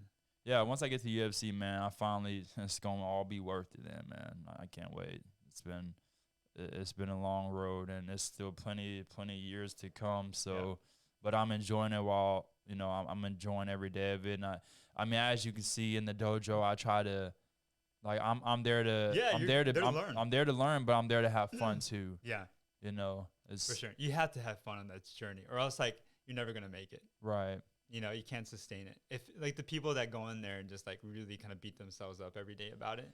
And also, I've been there too, and I don't like those days. I don't like days where I'm so serious, and then I leave there pissed off because I got caught in this submission or I got put in this position. It's like I wanted to go in there and learn to my fullest, and also have fun and create that camaraderie, because it gets to a point to where the competitiveness becomes sour. Yeah. You know what I'm saying? So that's why, like, I try to crack jokes when I'm losing and when I'm winning. You can't just crack jokes when you're winning. Yeah. You know what I'm saying? Yeah. 100%. You know, you got to 100%. crack them when you're losing and when you're winning, you know? And you got to keep a good attitude and try to have fun when you're training, for sure. It's interesting what Mikey Musumeci is. Butchering his last name, but he will not train with competitors. Isn't that interesting? So he prefers to train, like all of his training, like leading up to competition, is just with hobbyists. Really? Yeah, because he likes the vibe more. Oh, okay. But Mikey is like he's like the best in his weight class. Straight up killer. Yeah. He competed in absolute. He has a black belt in 2 years. Yeah. 2 years. Guy would destroy anybody in his weight class, and like he can handle, like, I don't know if you've seen that picture of him like going up against like 300-pound dude, but it's wild. It's like him against a sumo wrestler. I thought that guy was just gonna flatline him, right? And then, but he can handle it all. And then he's like, in terms of like creativity, and then the types of moves that he comes to the table with is like groundbreaking. Like people are really thrown off. And then it's like his whole thing is like he wants to have fun. And he's like, competitors, like they get too serious with that shit. And so it's important. I think it's a really important aspect of like just really enjoying the process and getting there, and you can sustain it for a longer period of time. Otherwise, you just go home and you're just too beat up mentally. Dude, I had my days where I came home. I left that dojo pissed. Fucking pissed. I'm like, God, I'm mad, dude. I'd be walking out, and Keith would be like, "Are you okay?" Dang. Yeah, I'm fucking fine. You know Keith's my older brother, right? Oh, I didn't know that. Yeah. Yeah, that's cool, man. We're blood brothers. Oh man, he's beast. Yeah. Fucking I was gonna say a different word that started with a B, but Yeah. dude, it's fucking tough, dude. Yeah. It's tough. He's a bigger dude too, right? He's Hell yeah. yeah. Fucking strong, big grizzly bear ass. Yeah. He probably weighs like 190. Yeah, and he's fucking strong. Yeah. He lifts weights and shit. Wow. Something I don't do. You don't lift weights. Hell no, I lift my own weight. No, I'll put like a weight vest on and stuff like that, but I don't really do weightlifting. I started training recently. Not that I wouldn't, it's just I'm already so busy doing all this other all this fucking stuff. training. It's like, yeah, it's hard to do. But like Gordon Ryan, like famously, like that dude trains. Like his girlfriend's like a bodybuilder that trains him like every single day. Nikki Rod too. That dude, they're probably also on like insane. I don't know if they're on steroids or not, but like they're Gordon Ryan. I don't know, man. He's a big dude. He's a big dude, and he puts on like if you look at him I mean, when look he at was his fucking 18. Shoulders, dude. He's like, Have you seen him like young no, competing? Dude, he's like us, man. He's ripped to shreds. scrawny. He was scrawny. Yeah, so I can on, get that big. He put on. How much does it cost? Well, you can see like there's videos of him where he's just miserable, just eating all day. Just and you know his stomach is fucked up too. Yeah, and then he's still Yeah, having to shove that food in, you know. Hey, that's what it takes to be fucking the best. Because he wants to like beat everybody, no matter what the weight class. Right, and the only way to do that is to be big. You gotta be big. I hate to break it to you, little guys. Yeah, unfortunately. Like, Yeah. I know you want to be a little snake, but that fucking that damn gorilla is gonna rip you in half. Yeah. So I started training, doing weights again. I worked out with John. He's strong. Yeah, I know, right? Super strong. Just out, dude. A year ago, he did not look like how he looks now. Now he looks so pounds. Dude, he looks so fucking intimidating now. I'm like, God dang it, dude. His arms are bigger than his legs. Yeah, man. I'm like, oh man, this is some bullshit. He's like, I feel like whatever he wants to do with me, it's just gonna happen. Yeah, always. Once I'm done fighting, I think that I'll probably be a bodybuilder. Oh, really? We'll see, but I feel like that's what I'm gonna do when I'm done, because I love. It's meditative. I can be in the gym all day. I just love fucking just doing something and watching the muscles pop out, and then watching new ones form, watching new rips come in. Like, for sure. I love it. I'm obsessed with it, dude. Yeah, like it's also very meditative, right? Like they got them fucking mirrors in the gym for motherfuckers like me, dude. I'm telling you, dude. I just love Dude, I love the way I look when I leave the gym, dude. I'm like, why can't my muscles just stay swelled up like this? Yeah, I'm the same, man. I was like, if I could just be at the point where I'm just like at full swole, yeah. Full pump. Dude, man. That'd be good. Yeah, for real. I'll come home from jiu-jitsu sometimes. I'll take that gi off. I'll look in the mirror. I'm like, oh, shit. I'm like, damn. Fucking Del's standing up. I'm like, holy shit, dude. I look nice. I wonder if that's all relative, though, because like I feel like if I talked to like my younger self where I was like, really like I was tiny, man, like I was like 120 or something like that junior year, and like all I wanted to do was like gain weight, and then I gained the 20 pounds that I wanted, but like now I want to gain another 20 pounds of lean muscle. Like I wonder if there's like, and then you see like the big bodybuilders where they're just freaking like elephants. I don't want to be look, I think 100 they have to like buy 2 seats on the airplane because they can't sit down. Dude, I think once I'm done fighting, I'd like to get up to like 180. Oof. 180 on my frame would be fucking tremendous. And then just hit the gym every day early in the morning, so I'll be swole for the whole day and just look, dude. There you go, man. If I was 180, my girl, man, she would be fucking. She already just be drooling over me. I gained 20 pounds of muscle, dude. She'd go nuts, man. She probably wouldn't let me leave the fucking house. For real. Like, but I gotta stay scrawny right now. I gotta fight the little 145ers. Makes sense. Yeah. Dude, like optimal pound for pound right now. The last guy I fought, it's crazy. Like looking at us in the ring, dude, I look way bigger than him. Yeah. Like, I look way bigger. I noticed that too. Even like, so I dropped down to 135. And then at 135, like I do feel bigger. But I think it's because like I have like thinner bones. Well, how tall are you? 5'9". 5. Oh, damn, you're short. Yeah, yeah. So yeah, I fight guys like your size. Yeah. Little guys. Yeah, yeah. So the guys that, yeah, the guys no, that I tiny. fight are even smaller than me. Yeah. And then like also like you probably have thin legs too. Yeah. But, like really like like scrawny ass. wiry legs, Yeah. right? But I have strong legs still, but like they're very wiry. So like typically when I go pound for somebody, I feel pretty good. Except so Zom is 142. Yeah. Dude, He's strong as fuck. that's why He used to be a bodybuilder. that makes sense. Like he was like a Marine too or something, Yeah, right? And yeah. then just worked out all day. But for 140, I've never felt anybody at 140 like him. That's he's crazy. strong. That's crazy. Yeah. And he keeps going too. His breathing. Dude, his cardio is Wild. Dude, like when we're done, when everyone's done rolling, he's one of the guys that's still ready for more rounds. Dude, we were Like, doing he don't Shark get tired. Tank. You know how like everyone was just like waiting their turn, right? Yeah. He's skipping the line. Yes, I do that too. That's wild. He's not the only. You're not the only one, Tom. I skipped the line too. Yeah, there you go.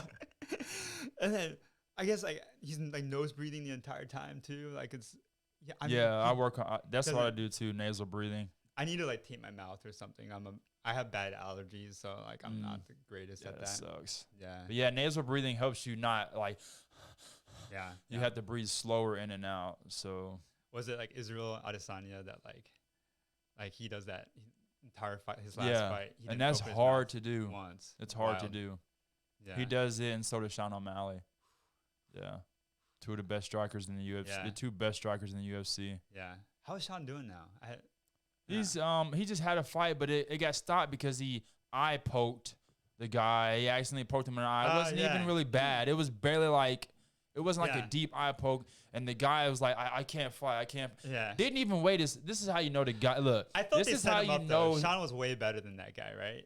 Well, Like that guy was ranked above Sean. I mean, Oh, really? Okay. I mean, but Yeah. as far as matchup, a good matchup. But the thing is this: Yeah. I believe the guy wanted. He looked for a way out of the fight Yeah. because when he got poked in the eye, he immediately was like saying like he was, you know what I'm saying? Yeah. Yeah. For sure. When you want to fight, you don't show any sign You want to win. that you can't continue, even if, dude, Yeah. if your eyes like pop out of your socket, you know what I'm saying?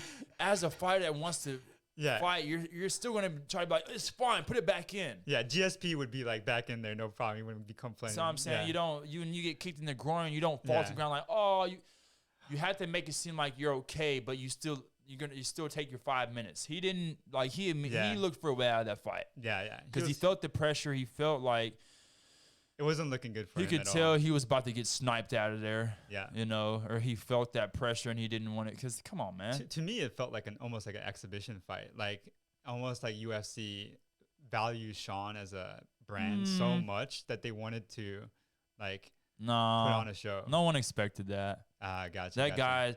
I mean, I'm not trying to take anything away from. Yeah. What was that guy's name? I forgot his name. Brandon Moraine, or no, that's Yeah. not. No, that's a different guy. Anyways, Yeah. not to take nothing from him because he's well round. He's a very seasoned UFC fighter. You know, Yeah. so but Yeah. Anybody. it did seem like he pussed out. He A did. little eye poke. Take your 5 minutes and see if your eye's good. Yeah. Yeah. I mean, motherfuckers get their orbital bones cracked in fights and still try to continue. You remember Joanna? Her forehead. Joanna, yeah. I mess up everyone's name. Yeah, her forehead, dog. She's just a balloon. Dude, Just straight lump, dude. That thing was. oh my god. She's a beast, man. Oh man. Yeah, That was wild. That was wild. yeah. She probably would kick both of our asses. Oh, easy, well, dude. not mine, but Easy. Yeah, definitely I'm kicking my I'm ass. too big for her. Yeah, definitely kicking my ass. But no, for she's sure. a beast, dude. She's Yeah. definitely gonna be in the UFC Hall of Fame for sure. I trained jiu-jitsu with one of her teammates. I forgot her name. But amazing black belt jiu-jitsu. It was incredible. Half Japanese too. But just form was impeccable. American top team. Yeah. That was one of my favorite roles. Getting beat up by a pretty jiu-jitsu black belt. Oh, that would fucking irk me. Yeah, it was a good time. That'd irk me. Yeah. Getting beat by a female. Definitely don't want to roll with no chick stronger than me. Yeah, yeah. She was strong, but her technique was just, wild. And once you get to black belt, it's Yeah. especially in the gi, It's ridiculous. yeah, technique will do what it does. It's ridiculous, man. Rolling with John is nuts. Oh my god, yeah, I just try to create scrambles and just keep on moving yeah. for real. Dude, my first teacher was Steve Cardenas, like the original Red Ranger from Power Rangers. No way. Yeah, yeah. What? Yeah. This dude got trained by a Power Ranger? I'm jealous. Yeah. He was legit black belt though. Yeah. Like, it was insane. Like but like I had no clue what he was sorry, Steve. You weren't the greatest teacher. Like as far as giving you the details. Yeah, he would just be like, "Oh, you could do an armbar like this, like this, like this, like this, like this." Right. I mean, Lucas was also a little bit because a little bit of language barrier with Portuguese and stuff like that. He'd always tell me to sit down with the hook. Sit down with the hook. Like, I don't know what you. I can't do that right now, man. Wow. But yeah, it was amazing, man. Steve was like armbar king, armbar from anywhere, everywhere. Just like you didn't know what was happening. Your arms were just being, and then he would do submission after submission after submission. So you were just being caught in submission. Right. He wouldn't like submit you and stop. He would just keep on. He'd catch and release. Yeah. Yeah. Lucas was a different level where what he would do he would say, "Oh, I'm going to submit you like this." And then he would spend an entire month where he'd submit everybody in the dojo with the same exact submission from the same I think place. that's very beneficial for your learning, because if you don't spend enough time working on something, and it kind of gets lost in the archives a lot of times. Yeah. For sure. And you really know it works, right? Like he knows he's going to choke you from mount. And he knows like if he gets deep half, he's going to sweep you and take you out. And he just did it over and over again. Everywhere in every competition, he just drop into deep half and then the guy's done. Wow. Because he's had just so much more time dedicated to like single moves. He really practices that Bruce Lee rule where like he doesn't fear the man who practices 10,000 kicks. He fears the man that practices one kick 10,000 times. Yeah, which makes sense, I don't want to get sidekicked by Joe Rogan these days. Right. Yeah, you saw the video of him like kicking that one kid into the atmosphere. Yeah. That was pretty nasty. I think it was like a spinning back kick. Yeah. Spinning side kick. Now he's on all that TRT. He's going to like launch you into the wall. He's juiced up, man. He's straight juiced up. Not only that, but he's got like stem cells and stuff like that. I need to get some stem cells in my fucking knee. Yeah. Yeah. Dang. I think that would help. My left shoulder, my right shoulder, I popped it out. A freak accident, man. Like literally just not like an arm bar or anything. Like rolling normally and just like after I rolled, just posting my arm back to lean back and just rest. And then my shoulder just goes right through. Brutal. What the heck? Yeah. And what's even worse is like you have to pop it back, right? Yeah. When was this? This was like maybe 3-4 years ago. Oh, yeah, okay. yeah. And you still got some residual. Yeah, it still pops and stuff like that. Every time I do this, it pops. Jeez. I probably probably went to go see a doctor about it, but like at the time I was still starting my company, I was like, yeah, it'll be fine. It's crazy how like when you get certain injuries, once it heals, people just forget about it. But in reality, you should be doing certain therapeutic exercises for like years. Yeah. To strengthen up those certain muscles around it. I was doing like rehab for myself at home, like YouTubing stuff. But I probably should have like gone to see a proper doctor in hindsight. Yeah. What can you do? Yeah. Dead and gone now. Yeah. What's up, cuz? You got any questions? Dude, this was fun, man. About his business? Yeah, this was fun. You want to talk a little bit more about your business? I was actually really interested about... All right, switch the camera to him because I got to use the bathroom. Yeah, I got to use the bathroom too pretty soon with this water. But, yeah, what questions you got, man? You said you were learning about... Let me put these on. You knew a few programming languages? Yeah. Which one did you start out on? Was it Python? No, I actually started in Flash, ActionScript. Flash, really? Yeah, ActionScript 3. Oh, like, dang. Back in the heyday, like I used to go to all the conferences and stuff like that. I actually was like rated like one of the top 50 ActionScript coders back when I was a kid. Dang. But it was a really exciting time because, you know, you can almost do anything in Flash. Like, Is Flash going away? Or has it already? oh, gone it's gone. away? It's gone, isn't it?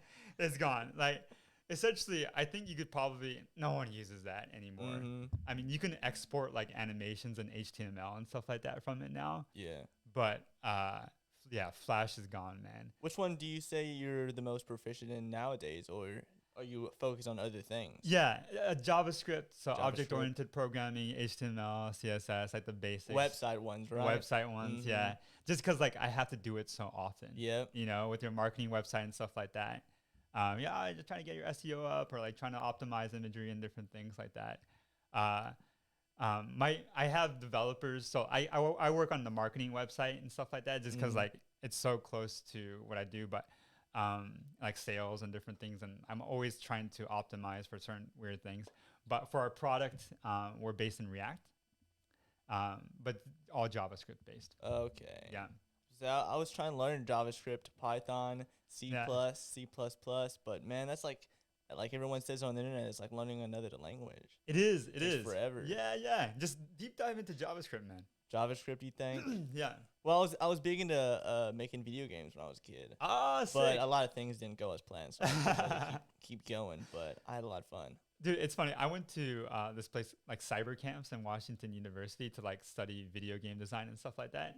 And then I was so good that they let me go in for like a second round of camp for free because Dang. like I was basically teaching all the other students. I also was programming for my high school's robotics club team. Oh, I nice, was the man. programmer. Yeah, yeah. But also another thing that I see a lot of programmers do online is that they say that they also get a lot of information that helps them from other people, like on Reddit and other Yeah. websites. That because programming is such a hard thing to do. Dude, Just it's one little basically mess just up. Googling everything, man. Mhm. Yeah, Yeah. yeah, yeah. That's what If everybody you're- says. Like, don't give up. Google it like crazy. Yeah. Like just keep working the problem until it's done, and just don't give up. That's Mhm. kind of what coding is all about, Yep. unfortunately. And then like the interesting thing with code too is that like at any point you can learn a new language, and then in 6 months, like you could be worth a ton of money. Like you can make 6 figures in 6 months. Mm-hmm. That's like the one thing that Learn you a can, new like, language. Yeah. Do it. Programming Oh, language. programming. Because like programming changes so quickly. Yep. It's like you actually so if you hire a programmer that, you know, has been programming for 8 years, they're probably going to use like really old programming languages or like methods and stuff like that. If you hire someone that just went through like a 6-month boot camp or like just really studied something online or did like an online boot camp or something like that, they're essentially extremely valuable because they learn the most recent stuff. And it really only takes like 6 months if you kind of focus in, like spend 2 hours a day. It would take you like 6 months to learn that language and be proficient in it. And then you would be actually more valuable than the guy from before because the old guy would be using older methods. Wow. Yeah. And then once you are proficient in that language, it's such a, like the market is so hot right now for coders and designers that And engineers, right? yeah, engineers, yeah, that you can make 6 figures working from wherever you want. Dang. Yeah, easy money. Wow. Yeah. I actually had our CTO, before he got into engineering and stuff like that, he actually came and visited me in Los Angeles. And then he was thinking about becoming a business consultant, but didn't really enjoy like that world. He really found like coding and like what some of the stuff that I was doing to be kind of meditative, and he wanted to learn more about it. He did a 6-month boot camp and he was making 6 figures. Damn. Yeah, incredibly valuable. You get a job in New York anywhere that you want to go, or you can work, you know, in Cape or in Tahiti or, you know, around the world. But you're extremely valuable. Wow. So like if anybody wants to make money quick, learn JavaScript. Okay. Yeah. Nice. Yeah. It's a good side hustle, you know? And then like it's also kind of it's really rewarding too in a way, because like it's kind of like creating magic in a way. Like if you figure it out, it's kind of like, oh, I figured out a jiu-jitsu move. Mm-hmm. Oh, I got this button to like make that car fly across the screen, you know? And then you're like, oh, from now on, like I can do that move whenever I want. It's part of my repertoire. So like in the future, I can make a car that flies and does X, Y, Z, and like shoots missiles and stuff or whatever, or just like a simple website. You know, I mean, you can learn how to start making marketing websites. Like I suggest like Webflow, and then you take a 20-hour tutorial, and then you're worth $60 an hour now. What? Yeah. Dang. It's that simple. Yeah. And then you go online, there's a bunch of websites you can sign up for, and people keep paying you $60 an hour. And then within 4 to 5 months, you'll be so fast at it that like you'll be solving these problems so quickly that now you're worth 180 an hour. Wow, just making websites. Yeah. Now I will say like there's people out there that just don't do that. Like they don't go through the full 20 hours of the training. Right. They try to cheat at every corner, and they're like watching Netflix and doing other things the entire time. And then you'll never get to that level that way. You just have to put in the work. But it's amazing like how quickly you could. So let me ask you this: if I wanted to make a website, would it be dumb for me to pay somebody else to do it when I have the computer and I can just get on there and do it myself? Yeah, honestly, it depends on how you want, like what kind of website you're trying to produce and stuff like that. But like, for example, you can use Squarespace or Wix, or That's what I used was Wix. Shopify or something like that. That's like like anybody that's making websites on those systems, they don't really know what they're doing. They're designed for like it's like plug and play. It's like Yeah. you just plug shit into their little Yeah. templates. yeah. So Wix charges you every year to use their stuff. Is there a way you can make a website without having to pay an annual fee? Or is that I don't even understand like Yeah, why, yeah. like what's the deal with that crap? Yeah. So essentially, so Wix, like essentially, like Wix and stuff like that. What do they charge? Like $12 a month or something for a website? Man, they I were don't know. charging me something crazy. I think it was like $300 a year or some shit. Okay. Yeah. So basically, they're saying, well, you don't really have any other options. So yeah, and then we don't know how much traffic you're gonna get, so we're just gonna assume the worst, right? Assume. So they're gonna charge you as if you're gonna have 10,000 people visiting your website every day. Right. When I'm having Right. like one person a day. Yeah, yeah, and then so because they have to cover the server costs, and then so they just kind of average it out. So like for example, like if you did like Amazon services or Google Cloud services, they charge you by the bandwidth or the memory. Oh, so- so if people aren't clicking on it, then it's not charging. Okay. Yeah, but it's a little bit more complex to set up. Like, you probably need a coder and different things like that. It's designed for people that shit. are managing, that know how to manage that system. All right. So for someone like me, Yeah, so what I want to do with my website is I want to have, obviously so I just had these t-shirts made. I want to put these on there, and then I Yep. want to put like a couple of links to like my YouTube videos. Yep. And then so the background I want it to be like a video yeah, of me like a couple of my fights, maybe some training Sure. footage. So as soon as they click on that in the background, they'll see that, and it'll have the shit on top of that. Yep. And then I want to just like as I make more t-shirts, just start plugging them in to the website. So Yeah. what would you recommend for me as far like I recommend Shopify. Shopify? Yeah, Okay, that's what I was thinking Yeah. too. if you want to get really custom with it, like you want to get a good look, and you don't mind spending 20 hours studying, like seriously focusing studying like jujitsu, then Webflow. But if you just want to jump in there really quickly, get something done in 5 hours. What's the Shopify. difference with Webflow? So Webflow, you have access to like editing everything. Okay, Yeah. okay. So I want to make my own website. Yeah. So Shopify, you're making your own website, but it's still they have to go through Shopify to get to it, right?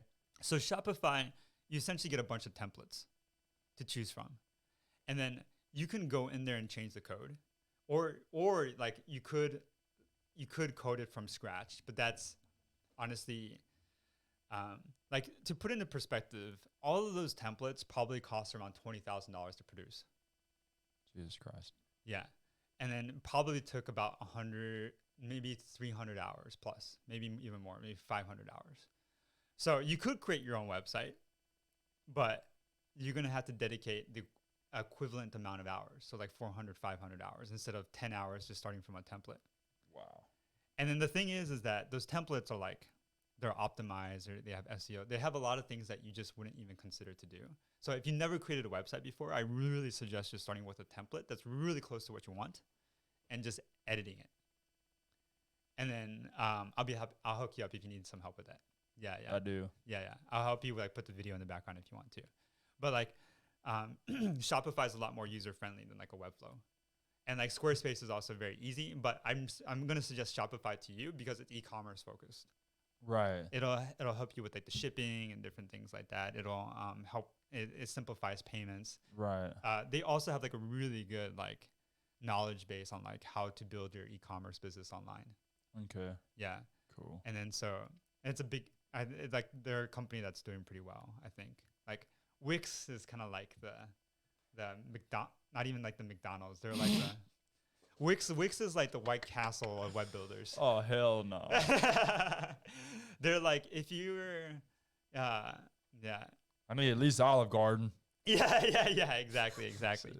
Webflow is more like the, you go into a nice restaurant, you get the full service, there's like art. It looks like a good website. Yeah. Wix, you can kind of tell, oh, this is a cheap website. It's kind of like going to the Dollar General store and like getting something. It's just not exactly the same, Okay, Yeah. so Shopify. You're like, this soccer ball looks like a soccer ball and feels like a soccer ball, but does not feel like kick like a soccer ball. Right. When you get the Nike one, you're just like, oh, that's nice. Right. Shopify is closer to what you're probably looking for. Okay. Like a lot of big websites still use Shopify.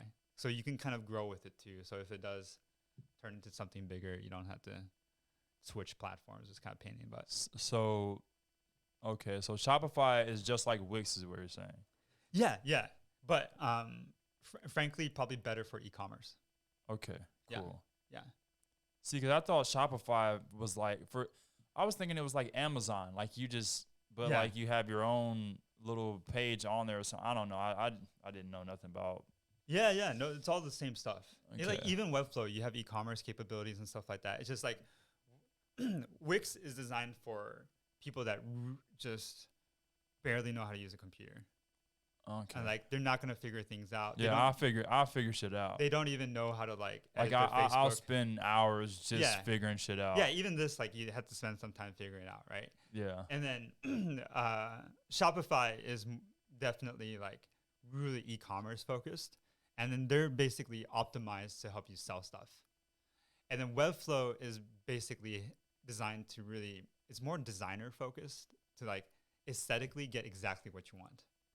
So if you want to have more animations, or if you want to have like really fancy little subtle things that happens and you care about that, then Webflow is good. But most people don't have the time for that. Yeah. Right. We for most companies these days, we suggest one or the other, Webflow or Shopify. Yeah. Okay. Webflow is extremely powerful, but has like additional tools that you might not use. Whereas like Shopify really kind of keeps you, is a little bit easier to manage, especially for e-commerce. Right. Yeah. Okay. Yeah. Cool. All right. Sick guys. Yeah, this is awesome. awesome. You got anything you want to promote? Let's go ahead and promote your business a little bit. Yeah. So if you are a business that needs help with innovation and you believe in AI, we have some beautiful AI-enabled brand creation and management tools that helps businesses grow. You can check us out at Sho.ai. That's about it. Sweet. Yeah. We also have like a podcast we're starting a little bit called The Science of BS, or The Science of Brand Systems, on Spotify. And then we'll have some interesting people from Google, from other AI companies, a lot of brand, like people that know how to build brands. If you like content like Gary Vee and different things like that, we'll be discussing a lot of things about how to grow your social and how to use those different things on that system. Sweet. Yeah, I'm definitely gonna be tuning into that. Yeah, please do, man. Yeah. I'm focused on that right now. Yeah. I've been for years. Hey, did you say it's on Spotify? It is on Spotify. Is it only going to be on Spotify, or are you going to post it Yeah. somewhere else too? We'll also probably post YouTube. on YouTube and different things YouTube, like that. We're that's- also going to get it on Apple Podcasts and Okay, stuff cool. too. But Spotify is kind of the main one that we launch with. Yeah. Yeah, I still need to put this on Spotify. I haven't done it yet. Yeah. You'll get approved quickly. 7 podcasts in, still haven't put it on Spotify. Baby steps, man. I'm the same. I think I still have to get on Apple Podcasts. But we'll make that happen. Like I made the account, but I just haven't. I think I haven't uploaded it yet. No. It was a little more complicated than YouTube for some reason. Interesting. Yeah. I guess You- I'm just used to YouTube though. YouTube's got it down, man. Yeah, Yeah. They're king for sure. yeah. Like especially YouTube Shorts right now, big time. Yeah. Yeah. Yeah. The antisocial endless scroll of doom. Yeah. Yeah. Yeah, that's for dummies though, because after I scroll for a second, I'm like, okay, time for something else. Yeah. Something I like real, real right? content, you know, Yeah. Yeah. not just that quick stuff. I need to see more. Yeah. It's definitely better off to if you're gonna digest content, make it worth like 20 minutes or something. Like Right. something where you can deep dive a little bit and like something you can soak in. When it's just 30 seconds, oftentimes that just flows right through. Yeah. Sweet. All right, everybody. Thanks for watching. If you made it to the end, hey, we love you, man. It was Thank you. fun having you on. And Thanks, this is another episode of the Powerful Fitness Podcast. You already know who it is. Willie Henderson III, aka the Rainmaker, the Raindrop, the Rain Drizzle, the Rain Man. All right. Subscribe to the channel. Buy a t-shirt. It's not online yet. There's no link, so just send me a message on Instagram, and you can pay me through PayPal and stuff. We'll send it over to you and all that good stuff. All right. Deuces.